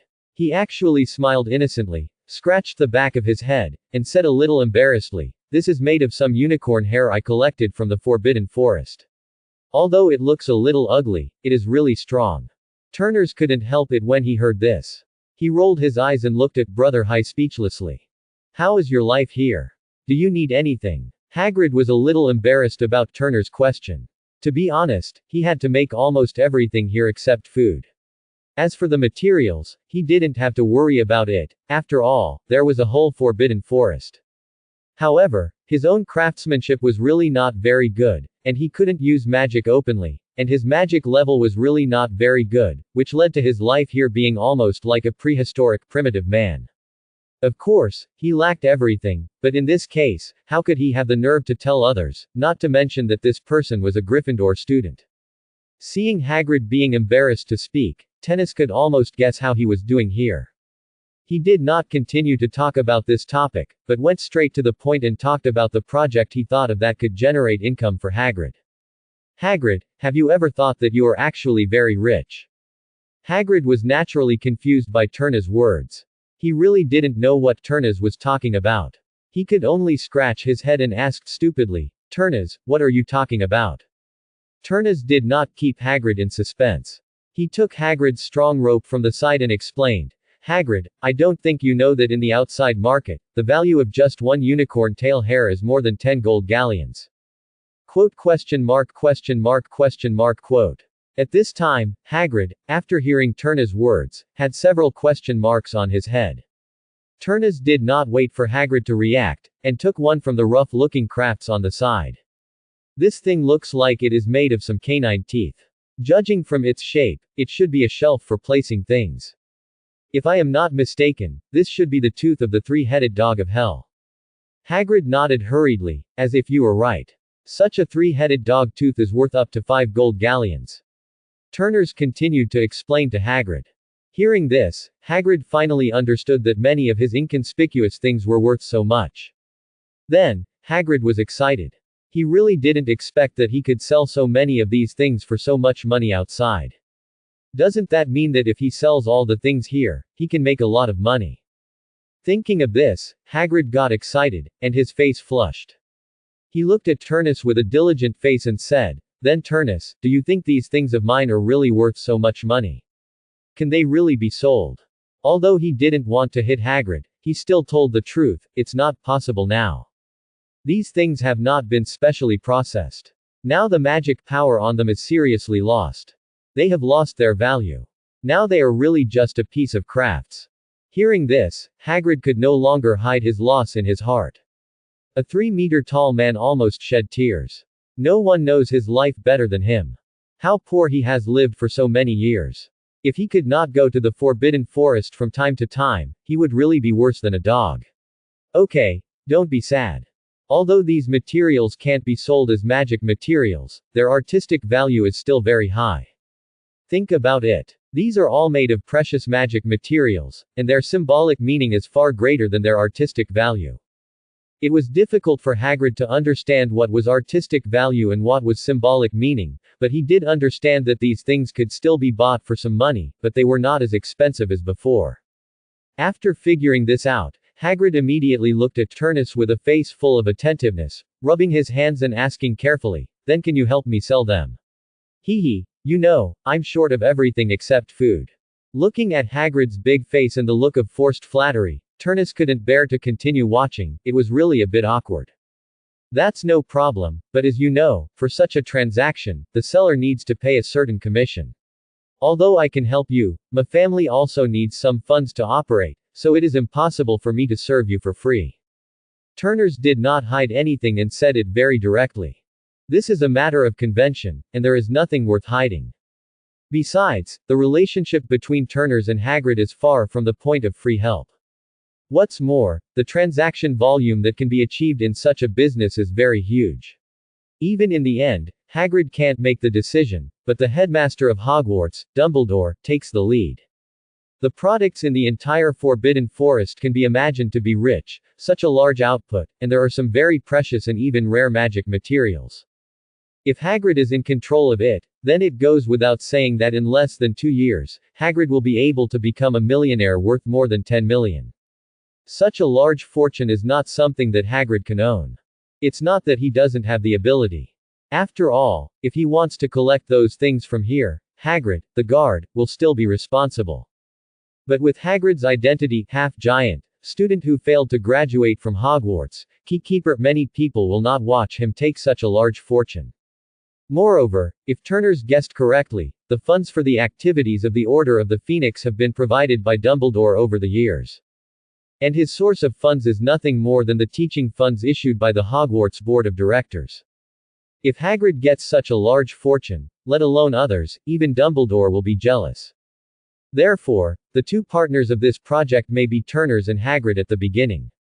However, after the first month of the transaction is completed, when Hagrid sees a large amount of money entering his pocket, he will go to Dumbledore himself. Don't doubt it, with Hagrid's loyalty to Dumbledore, this is absolute. Moreover, he must know how difficult it is for Dumbledore to raise funds for the Order of the Phoenix. With Hagrid's personality, it would be fine if he didn't have the ability, but now that he has the ability, his simple and honest personality will not let him hide this matter. Hagrid nodded vigorously. He also knew this and didn't care much about these. In his heart, these things are just some of his daily utensils. If he can get some money from this, so that he has enough funds to buy some better daily necessities, it will be even better. That's no problem. You can deduct it as you like. As long as you can get some money, it doesn't need to be much. 100, no, 50 gold galleons will be fine. Hagrid said honestly. However, he felt a little embarrassed when he said the last part. His old face blushed and he asked uncertainly, "Well, can you get 50 gold galleons? If not, it doesn't matter." Facing a person like Hagrid, although sometimes you hate him to death, but after becoming friends with him, no one can hate him anymore. Turnus smiled and said with certainty, "Hagrid, you underestimate the value of these things. If they are all sold, they can be sold for at least 5,000 gold galleons, and this is after deducting the handling fee. Minus my commission, the gold galleons in your hands will not be less than 4,000. Of course, my handling fee is indeed a bit high, but it is definitely valuable. After all, the connections required to sell these things are not as simple as imagined. I wonder if you think about it." Although he had roughly determined Hagrid's intention to sell, Turnus still asked Hagrid. When Hagrid heard that a sum of more than 4,000 gold galleons would be in his hands soon, the eyes of this half-blood giant were wide open. He didn't expect that one day he would have such a sum of money. Hagrid stood up suddenly, clapped his hands excitedly, and turned around in his hut, looking very excited.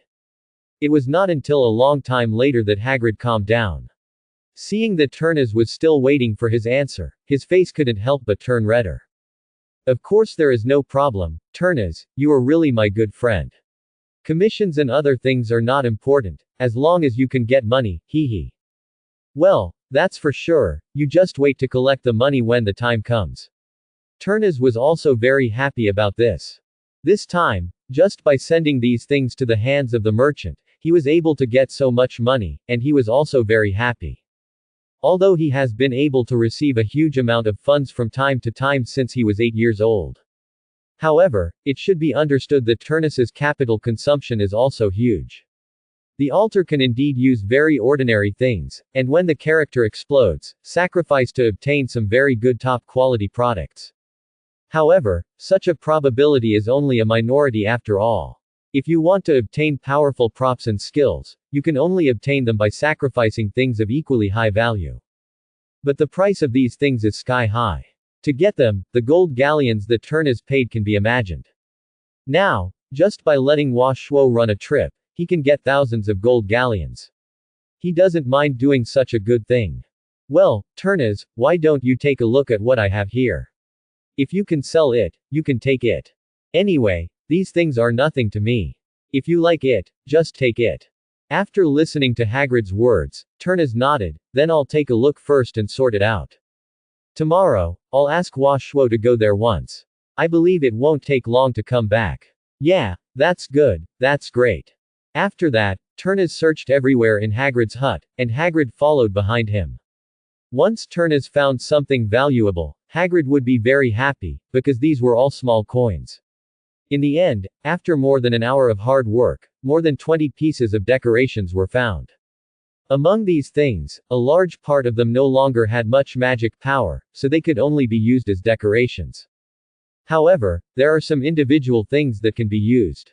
And these things were bought by Turnus at 80% of the market price. Originally, Hagrid didn't want the money, but Turnus didn't agree.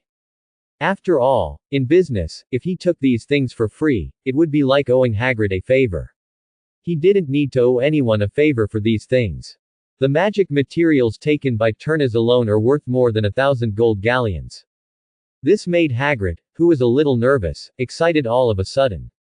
Holding the leather bag of 1,000 gold galleons in his hand, Hagrid was so happy that he even forgot that they had to go to the Forbidden Forest to patrol tonight. It was only with Turnus' reminder that Hagrid remembered that they had to patrol the Forbidden Forest. Hagrid touched his head stupidly and put the money bag in the box on his bedside table a little embarrassedly. A stone crossbow and a pot of arrows were taken down from the wall. Turnus, don't worry about anything. I am very familiar with this Forbidden Forest. Nothing here will hurt me. When the time comes, you just need to follow me and there will be no problem at all. Hagrid patted his chest and said confidently. Turnus had no doubt about this. Through the few words in the original book, Turnus could see that Hagrid was very popular in this Forbidden Forest.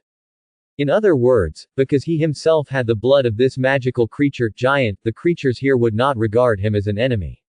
Although some races were not very friendly to him, they were not hostile to him. Although he knew this, looking at the homemade stone crossbow in Hagrid's hand, Turnus still felt a little unreliable. Perhaps only Hagrid could use this thing. Otherwise, with the crossbow arm of this stone crossbow, it would be impossible to pull it open without 4 or 5 people. However, it can be seen from here that Hagrid's life is not very good. Even the weapons he relies on for survival here can only be made by himself, and judging from the situation, he has become accustomed to this. But on the other hand, think about it, the most popular weapon on the market now is undoubtedly the magic wand, and few people use other weapons. In addition to this, there are also bows and arrows used by centaurs, but I think the bows and arrows they use are too weak for Hagrid and are not suitable at all. There are also some cold weapons used by giants and trolls. However, their not so smart brains say that the weapons they use are mostly stone sticks and wooden sticks, with a few big nails at most. Such weapons are obviously not suitable for Hagrid. So, in addition to making his own weapons, he can only find those craftsmen to help customize one. However, it was obvious from his previous situation that he didn't have the money. Hagrid, is this your weapon? Yes, it's inconspicuous, but it's very powerful. As long as there are dark creatures that want to hurt us, I can shoot them to death with one arrow. Hagrid was obviously used to it. He was not embarrassed or anything. Instead, he proudly introduced his weapon. How about this, Hagrid? I'll find someone to customize a weapon for you in a few days. In this way, your safety in the Forbidden Forest will also be guaranteed. It can be regarded as a symbol of our cooperation. Turnus thought about it. Such a weapon was nothing to Turnus and had no value at all. However, such a weapon could win Hagrid's favor. Sometimes, such subtle considerations can have a magical effect. Moreover, he could imagine that Hagrid would be his important partner for a long time to come. For such an important person, Turnus felt that it was still very valuable to make a certain investment. After hearing what Turnus said, Hagrid was slightly stunned. He had never felt treated like this by others. This touched him, who had always been very thick-skinned. In order to hide his emotions, Hagrid carried the crossbow on his back, took Yaya with him and thought about going outside. Okay, it's getting late, Turnus, let's go quickly. His tone was slightly choked, but because of his loud voice, it was difficult to hear clearly. Turnus didn't know that Hagrid didn't care about these things at this time. Instead, he put away the things in his hands and followed Hagrid into the Forbidden Forest. The Forbidden Forest is very large, with a very large area and a huge ecosystem inside, with its own operating system. As the guard of the Forbidden Forest, Hagrid has a natural ability to adapt to the rules here. And this time, he will also take Turnus to appreciate the beautiful scenery here. It has to be said that the Forbidden Forest in the dark night looks a bit eerie and scary. But this is just its surface, its inner part is still so magical. Most of the animals and plants here are magical creatures with magic. As soon as they entered the Forbidden Forest, Turnus took out a pair of goggles that looked a little strange. This set of goggles only consists of the part that protects the main eyes, which completely protects the eyes inside, and even the top and bottom are tightly fitted to the skin. Behind it are two long straps, which are used to fix the goggles, and the tightness can be adjusted according to the user. This goggles does not have many functions. In addition to protecting the eyes, it has only two effects.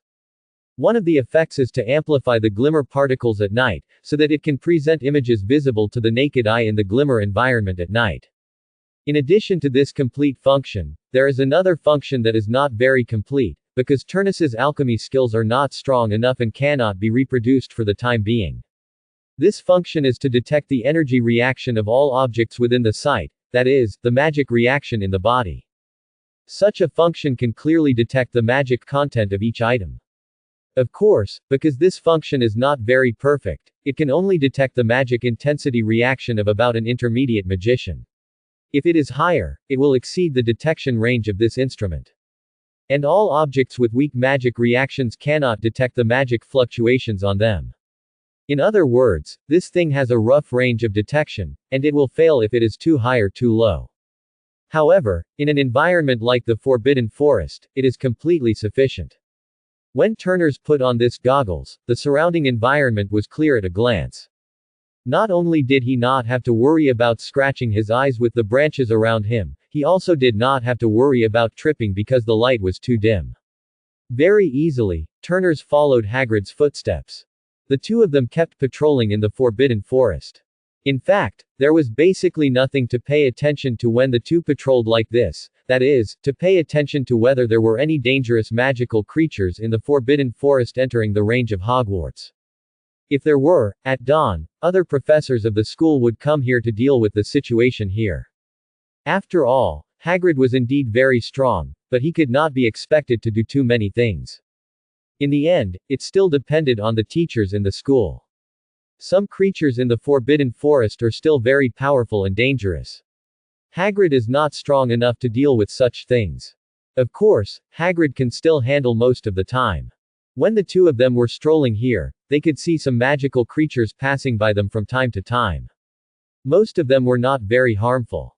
Because of Hagrid's existence, the magical creatures in the Forbidden Forest were not threatening on this line close to Hogwarts. And along the way, Turnus also found some very good magic materials, most of which were herbs and animals. Because the magical creatures were not strong enough, he did not look down on the magic materials on them. In general, his harvest tonight was still very large. Hagrid was still very tolerant of his friends' affairs.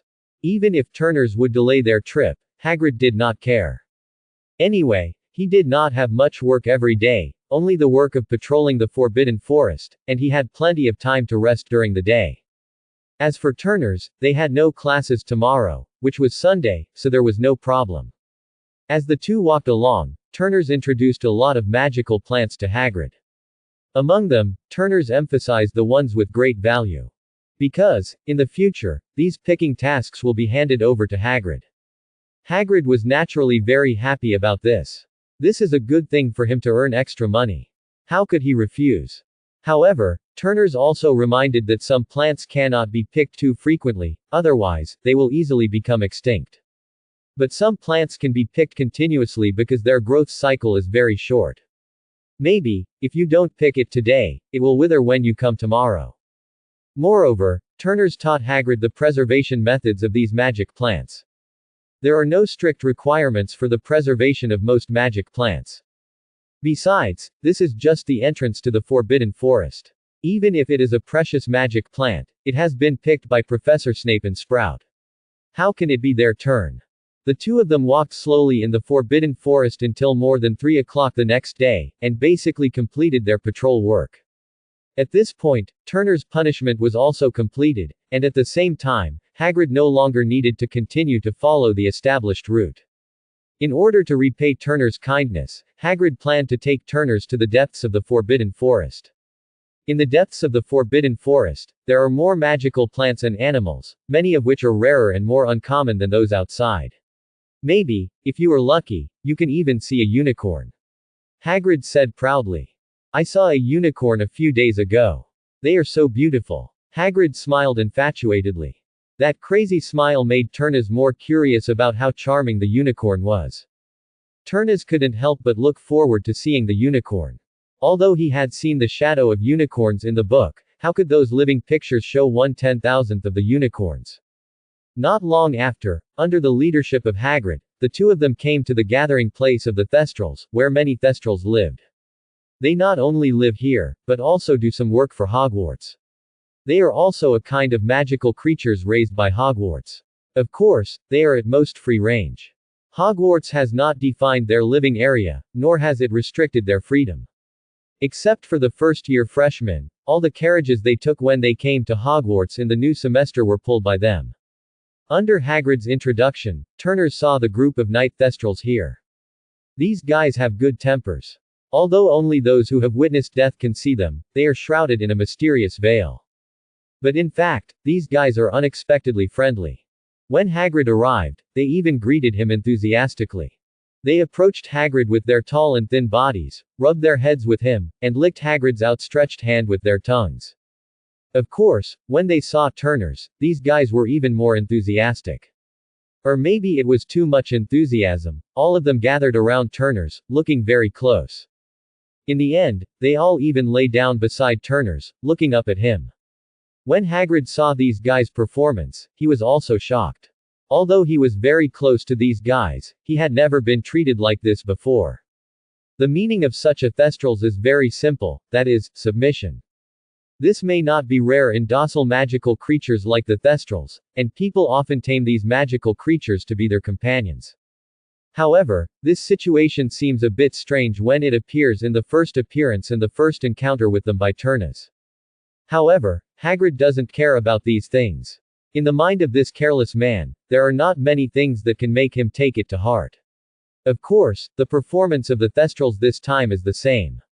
Turnus understands that this should be the effect of his natural affinity, which can make natural creatures infinitely raise their goodwill towards him and reach a very high bottom. Unless he does something that seriously hurts these magical creatures, otherwise, their goodwill towards Turnus will always remain. After saying goodbye to the Thestrals, Hagrid took Turnus to continue walking deep into the Forbidden Forest.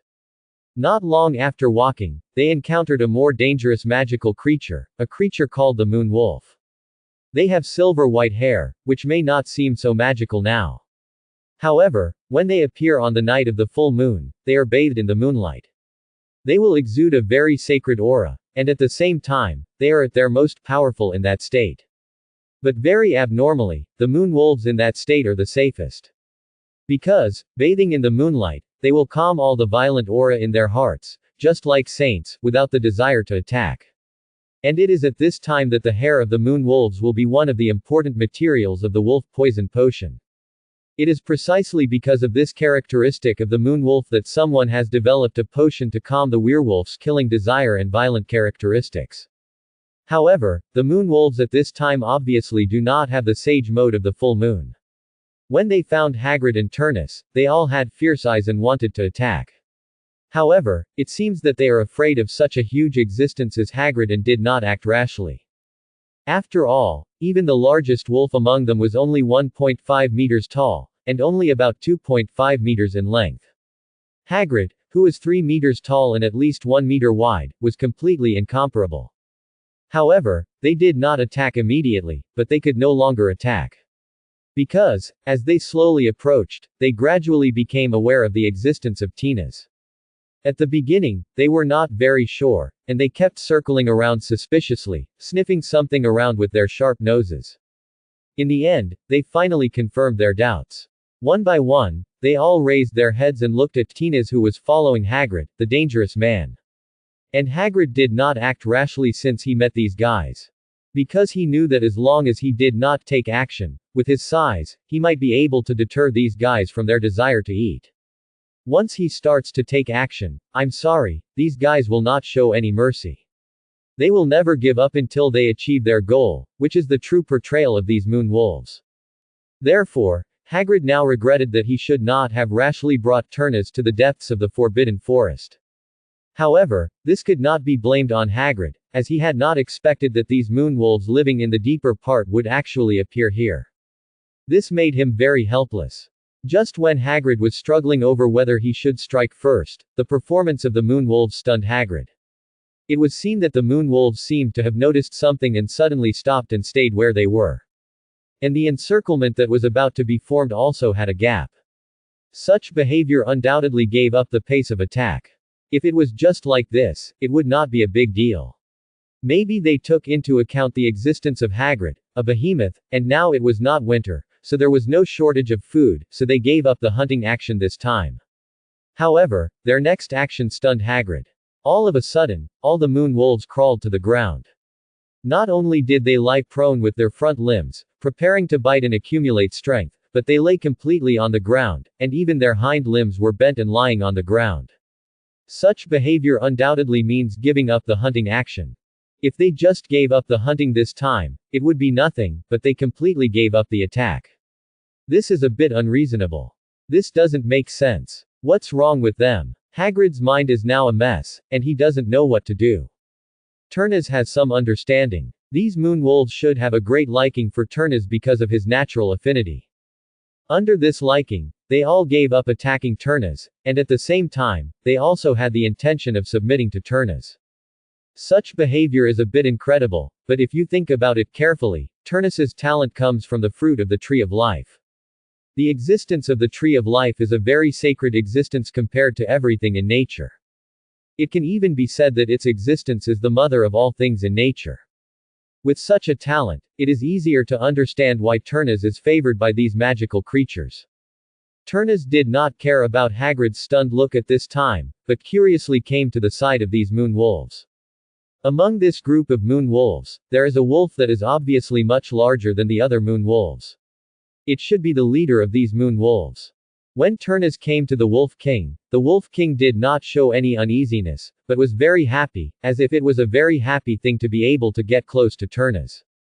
Turnus came to the Wolf King, stretched out his hand, and gently stroked the Wolf King's head.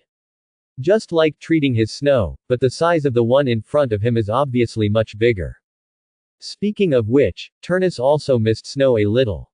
Unfortunately, his mother and grandmother at home did not let him bring Snow to school, saying that he was just in the first grade and did not have so much time to take care of Snow, which would make it suffer. God have mercy on him. When he came to school, no one at home worried whether he would be wronged in Hogwarts.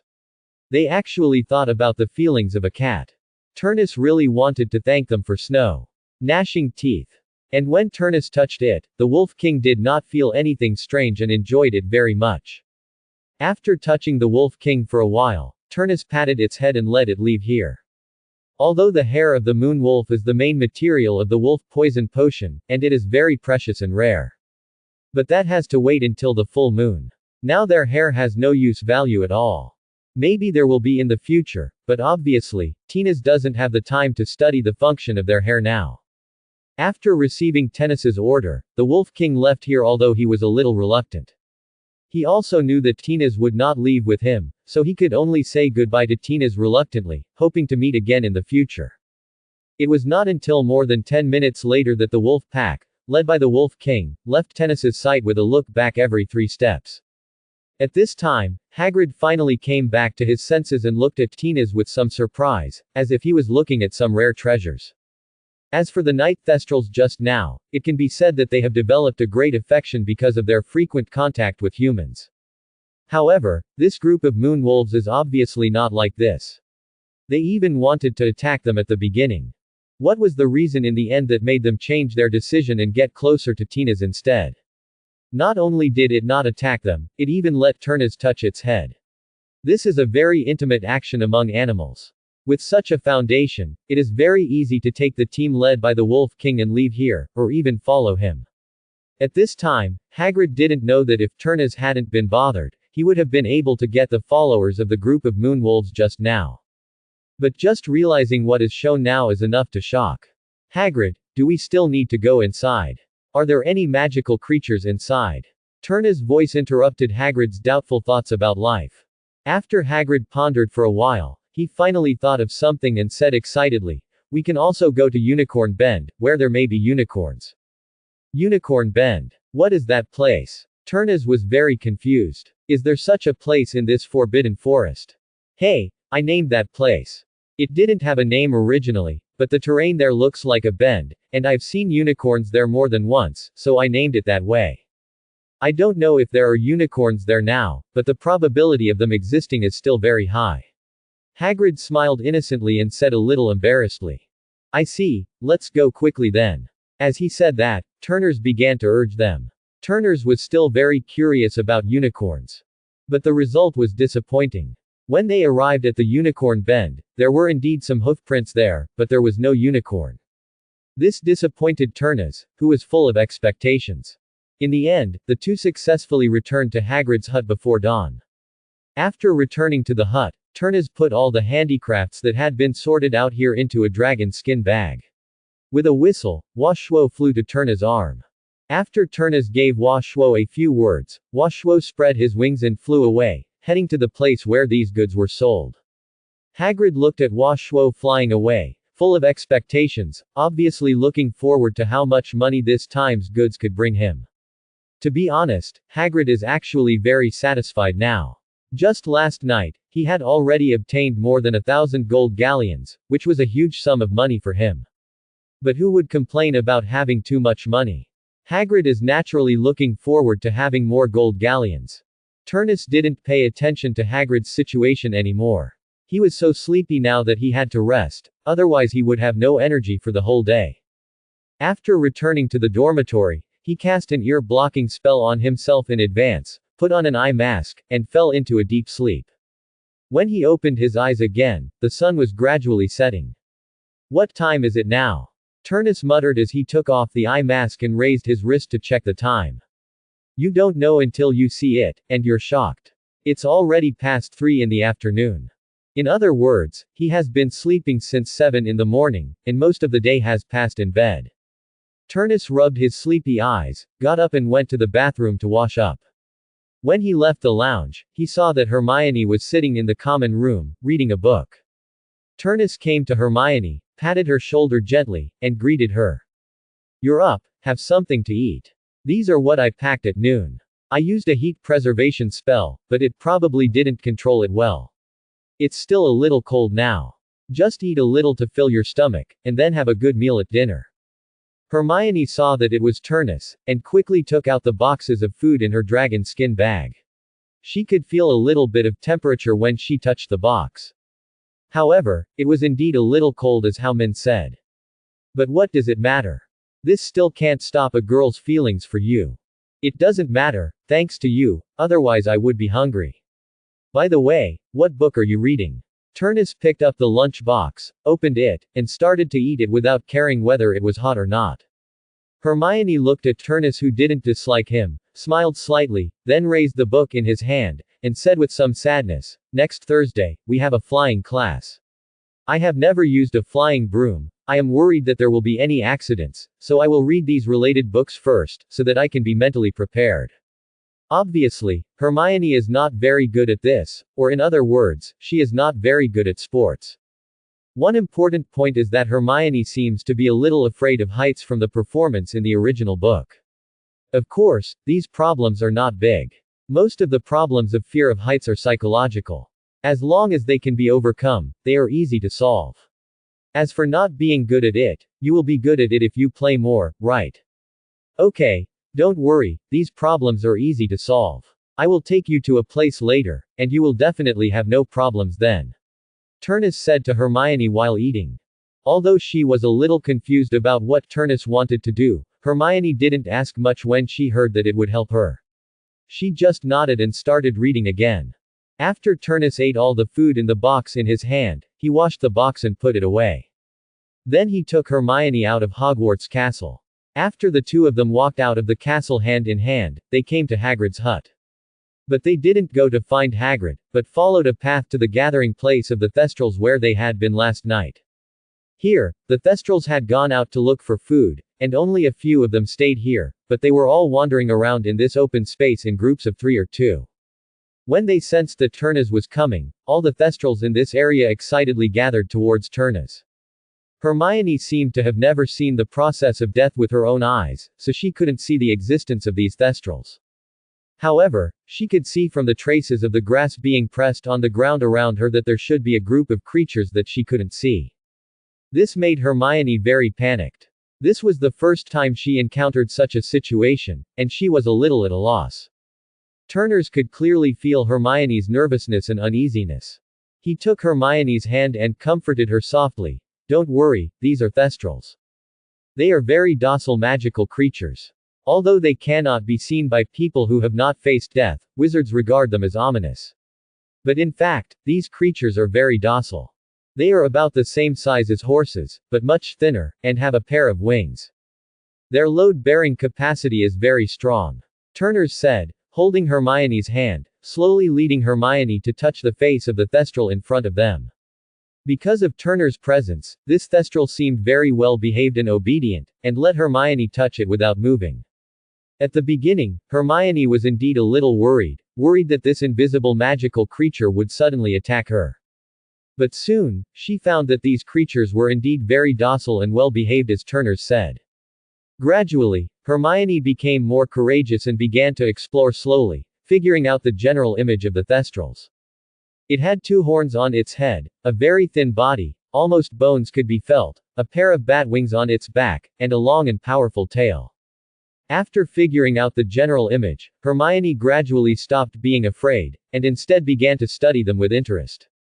After Hermione gradually got used to getting along with the Thestrals, Turnus made another suggestion. "Hermione, why don't we take the Thestrals and fly around in the sky?" When Hermione heard Turnus's suggestion, she shook her head instinctively, obviously very resistant to this suggestion. "No, forget it, let's go back. It's getting late now. We might just catch up with dinner time if we go back." This sounds like an excuse. It's only about 4:30 now, and dinner starts at more than 6 o'clock. Turnus brought her out this time just to help her overcome her fear of heights, so how could he let her go now? Immediately, Turnus didn't waste words. Anyway, no matter what he said, Hermione would not agree. It's better to go all out and pull her up directly. Thinking of this, Turnus didn't hesitate and directly pulled Hermione's hand and pulled her to the side of a Thestral. The Thestrals understood what Turnus meant and lay down on the ground obediently, making it easier for Turnus to sit on them. Although Hermione struggled again and again, how could she resist Turnus' pull? In the end, Turnus pulled her onto the Thestrals' back. Before Hermione could react, the Thestrals under them all stood up. This scared Hermione, and she couldn't help but hold Turnus' arms tightly. Turnus didn't let the Thestrals fly up to the sky immediately, but let Hermione get used to it first, otherwise it would be even worse in the sky. Gradually, after the Thestrals stopped moving, Hermione gradually calmed down. She slowly opened her eyes and looked down. At this time, the two of them were flying in the air very magically. Indeed, in Hermione's eyes, the two of them were flying in the air. Because at this time, she could not see the Thestrals, she could only see them. At first, Hermione was a little uncomfortable, but gradually, she began to get used to this height. After all, to be honest, this height is not that high. After adapting to this height, Turnus began to slowly move the Thestrals, allowing Hermione to gradually adapt to this feeling. At this time, Hermione could only see the two of them, floating in the air so magically. She felt very novel about this, and this novelty successfully overwhelmed her fear of heights. Slowly, Hermione also relaxed. Indeed, if it was just like this, there was nothing scary, and Hermione could still accept it. Hermione, let's let the Thestrals run first, how about it? Turnus suggested behind Hermione. Although Hermione was a little scared, at the same time, she had some faint expectations. She wanted to feel what it would be like to ride an invisible Thestral. After hesitating for a moment, Hermione finally nodded in agreement under Turnus's expectant gaze. Turnus was very happy. As long as there was this beginning, Hermione would be able to gradually overcome her fear of heights. Turnus did not let the Thestrals run very fast, but just ran slowly in that open space, turning around here, carrying the two of them for a leisurely jog. Gradually, Hermione began to like the feeling of her body constantly rising and falling with the running of the Thestrals. After running for a while, Turnus began to gradually speed up, and the speed of the Thestrals gradually increased. When it reached a certain point, the wings of the Thestrals began to flap. This movement, of course, could not be hidden from Hermione. After seeing that she was getting farther and farther away from the ground, Hermione suddenly became nervous. He quickly grabbed Turnus' arm, and said in a crying tone with fear, "Turnus, make it stop, don't fly anymore, I'm scared." This is the first time Turnus has seen Hermione like this. To be honest, this kind of Hermione is very touching. However, this time, Turnus was originally going to help Hermione overcome her fear of heights, so it was naturally impossible for him to let the Thestral land. He gently hugged Hermione and comforted her softly in her ear. In Turnus's gentle comfort, Hermione's emotions gradually began to calm down. Among them, not only was there the effect of Turnus' comfort, but the most important thing was actually a very special skill of Turnus that played a role. This is a skill that Turnus got during a sacrifice. Its function is very simple, that is, it can soothe people's emotions and contact people's negative effects. However, the level of this skill is a bit low, and it can only work on people's negative emotions. It can only play a soothing role, cannot heal people's minds, and cannot contact spiritual and curse-type magic damage. So relatively speaking, it was a bit useless. After getting this ability, Turnus basically didn't use it much. I didn't expect that it would be used on Hermione today. This can be regarded as a great achievement. Gradually, under the influence of Turnus's words and the effect of his skills, Hermione's emotions calmed down. However, at the beginning, Hermione still didn't dare to look down, but hid in Turnus' arms very timidly, feeling the strong wind blowing on her face, blowing across her cheeks, and the strong wind made her and Turnus's robes rustle. Of course, this situation was gradually getting better, until a certain moment, Hermione finally plucked up the courage, secretly leaked one eye, and looked at the surrounding scenery. When she saw the green scenery below them and the misty sunset next to them, Hermione was immediately attracted by this beautiful scenery, and no longer hid in Turnus's arms, but looked at the surrounding scenery very curiously. Looking left and right, she had gradually gotten rid of her fear of heights. Looking at Hermione, who was curiously looking around, Turnus finally breathed a sigh of relief. He had finally helped Hermione overcome her fear of heights. In the following time, the two of them naturally flew freely in the boundless sky. When they came back, it was already 6:15. At this time, the dinner time at Hogwarts had already begun. "It's bad, Turnus, we're going to be late. You didn't eat much at noon today. If you miss it again, it will be bad. Let's go quickly." As she said that, Hermione reached out and took Turnus' hand, and ran towards the castle. Turnus, who was following behind Hermione, saw Hermione take the initiative to take his hand, and couldn't help but smile knowingly, and just let Hermione pull him towards the castle. Hermione, don't be too anxious, we should be able to catch up, don't fall. Turnus said with concern from behind. Since this close contact, the relationship between Hermione and Turnus has become closer than before. And both of them are academic masters and have many common topics. Because of Turnus, the relationship between Harry and Hermione is currently just between ordinary friends and good friends. Ronald no longer has the jealousy of Hermione's popularity and good academic performance. He really can't be jealous. Let alone Hermione, who is able to crush the level of everyone in the grade without any help. Now with the help of Turnus, she is even more powerful, and her learning progress is rising. Compared with the original plot, she is more outstanding and more excellent. And Turnus, who has been helping Hermione all the time, is not a tyrant at all, but a god of learning. Any knowledge can be quickly integrated, and it can be fully mastered after practicing it once or twice, and it can be familiar with it after practicing it a few more times. Such an existence is not something that people can envy at all. Besides, even if they are jealous, no one will gossip behind their backs, because they don't have the courage. Turnus's record is still widely circulated in the school. Such a fighting maniac, how can ordinary people go back and provoke him without thinking? As for those who have the strength to provoke, at least in their own opinion, those who have the strength do not have such reasons and opportunities. Only the senior students are stronger than Turnus, and they don't have so many opportunities to come into contact with Turnus. Then there are the professors who teach them in the college. They are indeed powerful and often come into contact with Turnus, but the relationship between professors and students is more of a teacher-student relationship. They don't care about a student's strong talent. On the contrary, the stronger the student's talent, it is a good thing for them to teach a strong student. With Turnus's existence, Hermione can stay here easily. After all, everyone knows that Turnus is very protective of his friends.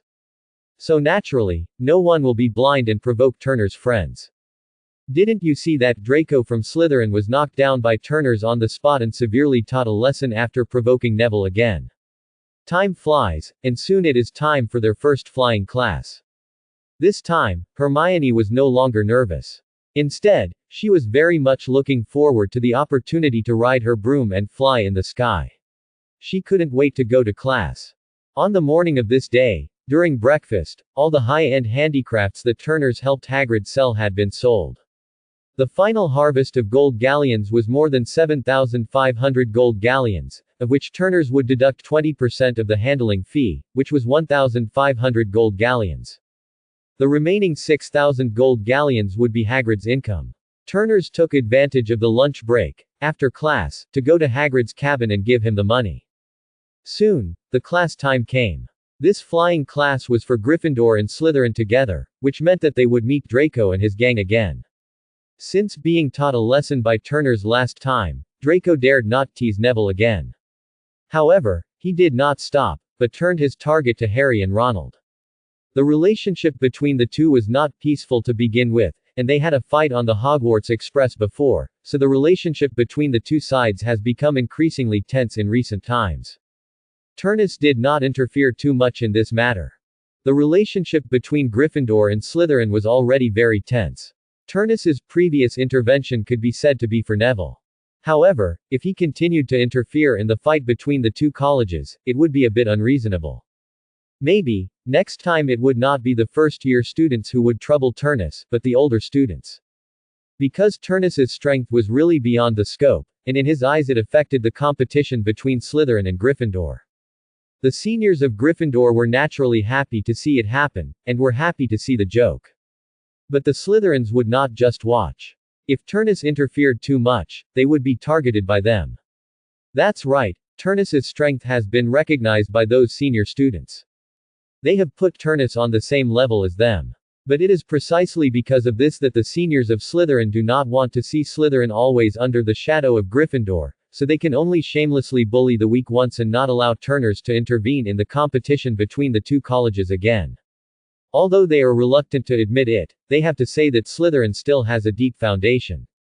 The strength of Slytherin's senior students is generally stronger than that of students from other colleges. This is not because the education received by Slytherin students is much stronger than that of students from other colleges. It is caused by many factors. The first point is that Slytherin students generally come from pure-blood families with a long history.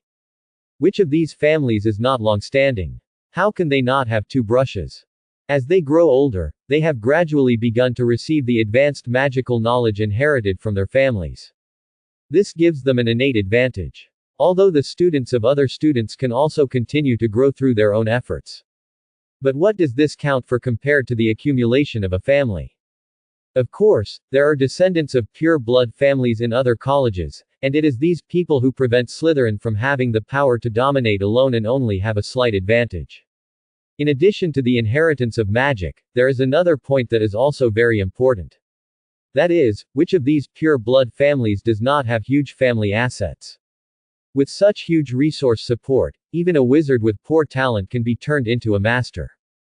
But what about wizards from other ordinary families? Only those with strong talents can keep up with these people. Others with slightly stronger or equal talents can only helplessly watch the backs of these people and be eliminated. This is the fact, very cruel, but so realistic. Of course, Turners does not need to worry about this. As one of the few pure-blood descendants who did not enter Slytherin, he will also take on the responsibility of supporting the lower-grade Gryffindor students and fighting against Slytherin after growing up. However, because his existence really disrupted the balance, Slytherin was very tough in dealing with him, which forced the senior students of the other three colleges to compromise and acquiesce in Slytherin's decision. Of course, they could also resist, but the cost was a bit high. Even if they were to fight against three colleges at the same time, the nature of Slytherin determined the strength of their high-level combat power.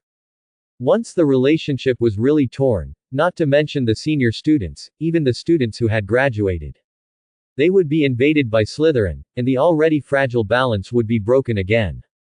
This was something that the wizards from Muggle families would never allow. This wizarding world was not friendly to them. If the little living space they had was eroded, their living environment would become even more urgent.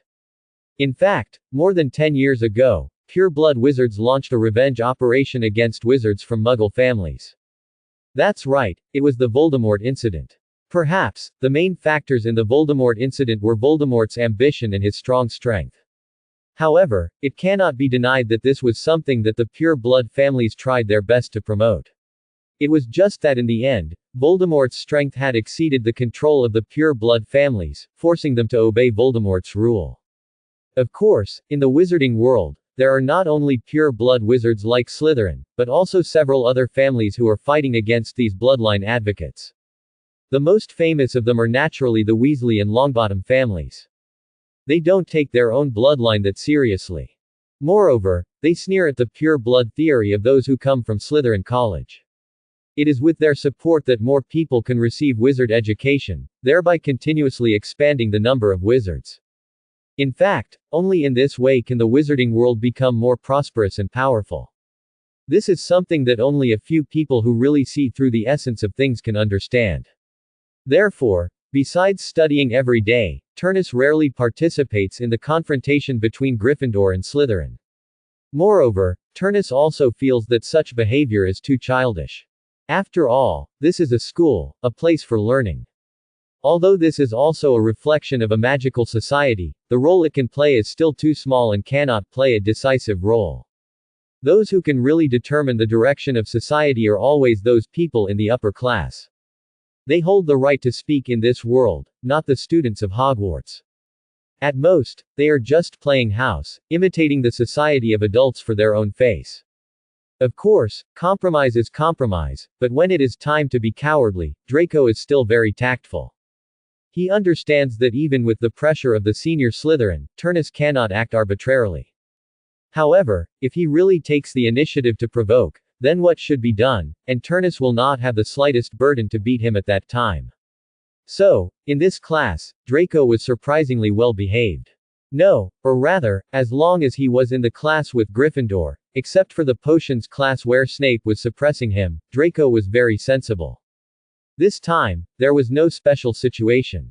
After all, Neville was not the same as in the original plot. At this time, Neville still had a bad memory due to the forgetfulness spell and looked a little stupid. However, with Turner's, Neville developed very well in other aspects except memory. Not only was his physical fitness excellent, but his magic power also increased far beyond the level of ordinary peers. Besides, Neville often played with the flying broom at home. With Turner's guidance, Neville's flying skills were still very high. It can be said that Turner's existence completely changed Neville. There would naturally be no tragedy of magic out of control, causing the flying broom to run around everywhere. As for Hermione, her performance this time was also very good, and she was able to control the flying broom to fly freely. In general, everyone performed normally in this flying class, and there were no problems. This also made Mrs. Hooch, who was worried, feel relieved. For those who have just come into contact with flying brooms, especially those who have underdeveloped motor nerves or are afraid of heights, this will be a very big challenge. However, in this flying class, Mrs. Hooch also found several good seedlings who can join their respective Quidditch teams. This is also one of her jobs, recommending new players to the student team. Of course, this is just a recommendation. Whether to adopt it or not depends on the captain of each college. Moreover, that will be after the second year. Before that, they have no hope of joining, unless they are very outstanding and can make an exception for the college, otherwise there is basically no chance. This has never happened in the history of Hogwarts. Of course, because there were no accidents this time, Harry was not able to join the Gryffindor Quidditch team as early as he had originally wanted. Of course, this problem is not a big deal. Even if Harry did not appear, the Gryffindor Quidditch team would still be full of members. It's just that without Harry, I don't know if they can win the Gryffindor College Cup this time. For a long time afterwards, the days were spent in busy study. As for the cooperation with Hagrid, it was also going on as scheduled. Every month, Hagrid could get a large sum of gold galleons. This is a large sum, not just an ordinary large sum, but more than 100,000 gold galleons. Such a large sum of money, Hagrid was stunned when he got his share in the local month. He did get a lot of money before, more than 8,000 gold galleons. However, the number of gold galleons this time was really a bit large, reaching more than 100,000 gold galleons. Such a large sum of money, when Hagrid got it, he felt like he was dreaming. After waking up, Hagrid rushed to Dumbledore's lounge with his hands shaking, grabbing the dragon skin bag. There, Hagrid told Dumbledore about his cooperation with Turner's from beginning to end. He told Dumbledore everything without hiding anything, and only after he finished did Hagrid breathe a sigh of relief. To be honest, it was also Hagrid's character that such a large sum of money came into his hands for no reason. No, it can't be said to be for no reason, but he just did some physical labor collecting magical materials from magical plants and magical creatures. But in his opinion, it was just a matter of moving his hands, but he received a full 100,000 gold galleons. Such a good thing. To be honest, Hagrid was a little panicked, and his straight brain still couldn't figure out this problem. However, after Dumbledore heard about Hagrid's experience and the cooperation reached with Turner's, he understood it. This is indeed a very promising project. You know, they had never thought of using the resources in the Forbidden Forest before. Basically, anyone who wants something there can take it, and no one goes back to manage it. Although Hogwarts has a natural advantage with the Forbidden Forest behind it, they have never thought of using it. First, they didn't think of this, and second, the Forbidden Forest was not private, so they didn't think of using the Forbidden Forest to make profits. However, this project is indeed a very profitable project. And it is almost cost-free, only some human resources are needed, which is undoubtedly very good news for Dumbledore, who is in urgent need of money. After thinking carefully, Dumbledore asked Hagrid to call Turner's to his office. Hagrid didn't say much and went out directly. When he found Turner's, Hagrid was still a little ashamed. In his opinion, Dumbledore wanted to terminate this cooperation. After all, his brain was not enough for Dumbledore, so how could he guess Dumbledore's thoughts? This is just him, his brain is not very good, and he thought Dumbledore wanted to reject this kind of cooperation from Turner's. But what is the truth? When Turner's came to Dumbledore's office, Dumbledore had already prepared a set of refreshments, obviously showing his good intentions. This is a big customer. Of course, he has to treat him well, otherwise, the fixed income of more than 100,000 gold coins a month will be gone. When Turners came in, Dumbledore welcomed Turners to the guest sofa with a smile on his face. "Mr. Turners, this summons may be a bit presumptuous, please forgive me." Dumbledore was very polite. After all, he was a big money sponsor, and he still had to give him the respect he deserved. "You are polite, Principal Dumbledore, it is my honor that you can summon me." Turner's etiquette was very good, and he basically understood Dumbledore's attitude, so he naturally gave him face. Not only because of his identity, but also because of his strength, he deserves this respect. Turners sat on the sofa and took a sip of the black tea in front of him. There is nothing to worry about, as for magic potions such as Truth Serum. Turners didn't take it to heart at all. It's not that he is heartless. He didn't put the original world, those fan fictions, in Dumbledore's office, everything has Truth Serum or something. This is simply nonsense. Let's not talk about you, a little kid, even if you are more mature, stronger, and have more outstanding potential. What's the matter? No matter what, you are just a child. He is the most powerful white wizard, but let's not talk about his strength, at least his identity is there. As for a possibility, he will use Truth Serum on you. Let's not talk about whether it will happen, let's ask whether you are worthy of it. Accompanying a great wizard, he is here to intrigue with you. If Dumbledore is really such a person, then he doesn't deserve his current status and strength. Indeed, among powerful people, there are some people with bad intentions and narrow minds. However, there must be some truths that those who have achieved great things since ancient times are not willing to give into small matters. How perverted must a person be if he is narrow-minded enough to deal with a student? Even if such a person can be proud for a while, it will not last long. Therefore, Turnus has no worries at all. Besides, even if there is such a thing, Turnus has other ways to deal with it. If there is something wrong, it is still okay to use his last resort. However, such a method can only be used once. If it is used in such a small scene, it seems a bit wasteful. After seeing Turnus's attitude, Dumbledore smiled slightly and felt relieved. Before this, he was actually a little worried that Turnus would complain about Hagrid and himself because of his childish nature. However, looking at the situation now, there should be no problem, and he also began to pay attention to Turnus.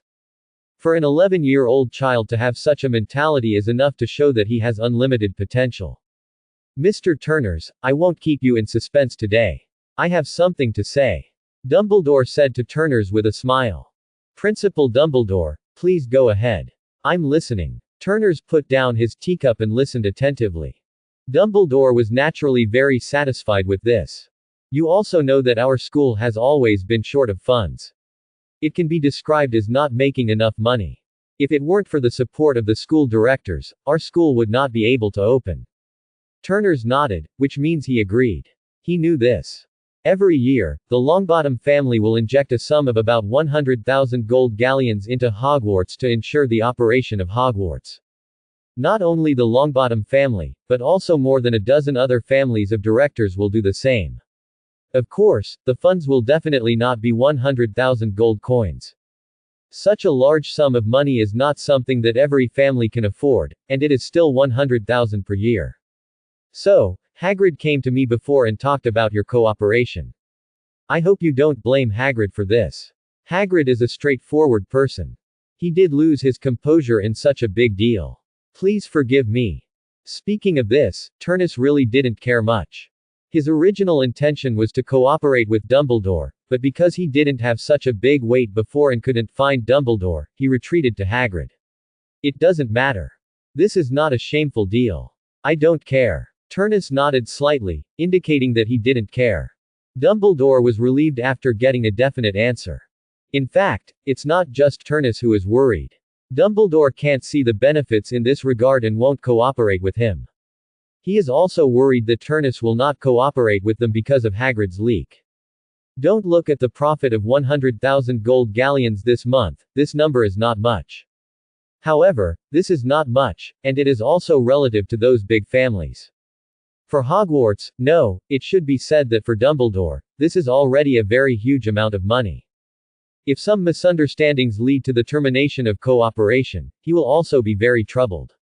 After all, he is not only the headmaster of Hogwarts, but also the president of the Order of the Phoenix. Although this organization dedicated to fighting Voldemort and his power, the Death Eaters, has few members, the funds needed every day are very tight. Not only does it require a lot of money to buy supplies, but it also needs to appease and comfort those who have sacrificed. All these kinds of consumption are huge outflows of funds. This makes a great wizard have to tighten his belt every day, and sometimes even have to pay some materials from his pet fox in exchange for part of the funds. Therefore, Dumbledore is still very tight on hand. Actually, this time, I want to talk to you about your previous cooperation with Hagrid. Of course, I am not against this cooperation, but I want to change the cooperation between the Longbottom family and Hogwarts. What Dumbledore said was within Turner's expectations, but also beyond Turner's expectations. As expected, this cooperation will continue as he thought. But what surprised him was that Dumbledore actually represented Hogwarts to cooperate with the Longbottom family. This has a very different meaning. If only Dumbledore cooperated with their family, then the final profit would not have anything to do with Hogwarts. Such benefits are naturally needless to say. Not only can a large amount of funds be obtained from the school board every year to develop Hogwarts. Moreover, the profits from this cooperation will naturally go into Dumbledore's pocket. In this way, he will have more funds, which can not only be used to develop Hogwarts, but also to develop the Order of the Phoenix. However, now it is very different. Once Hogwarts has its own source of funds, the funds obtained from the board of directors will be greatly discounted, or even no financial support. This will not only lose a lot of funds, but also reduce the funds he gets, and accordingly, the funds for developing the Order of the Phoenix will be much less. This is not in Dumbledore's personal interest in any way. In this regard, Turner's eyes showed a very puzzled expression. It seems that Turner's doubts were expected. Dumbledore did not wait for Turner's to raise his own questions, and he started to explain first. Indeed, this would seem a bit unwise, but I have to do it. Dumbledore sighed helplessly, and then slowly explained the whole story. In fact, over the years, Hogwarts has been constantly infiltrated by the Black Hands of the outside world. These Black Hands come from many aspects, not only the Ministry of Magic, but also some family forces, some of which support me and some support Voldemort. For so long, the influence of these Black Hands has been growing. Yes, I have to compromise with them, but, as you know, human desires are endless, not to mention that some people still have ulterior motives. As a place to train the next generation of wizards, I can't tolerate it continuing to be tainted. Therefore, now I must have a certain voice, not much, but must have. Only in this way, I can ensure that in the future, Hogwarts will not fall into the vortex of some people's power struggles due to some minor changes. Dumbledore stopped explaining here and did not continue to go deeper, but Turner's also knew something, and compared with the original plot, Dumbledore obviously noticed something. Turnus had foresight and could understand that this was an action by the Malfoy family, or Voldemort and his gang, and Fudge from the Ministry of Magic, targeting Dumbledore. Now that he understood, Turnus naturally would not hesitate any longer. Although he looked only 11 years old, his inner soul determined that he was not a child who knew nothing. Thanks for watching. Please subscribe and support our channel.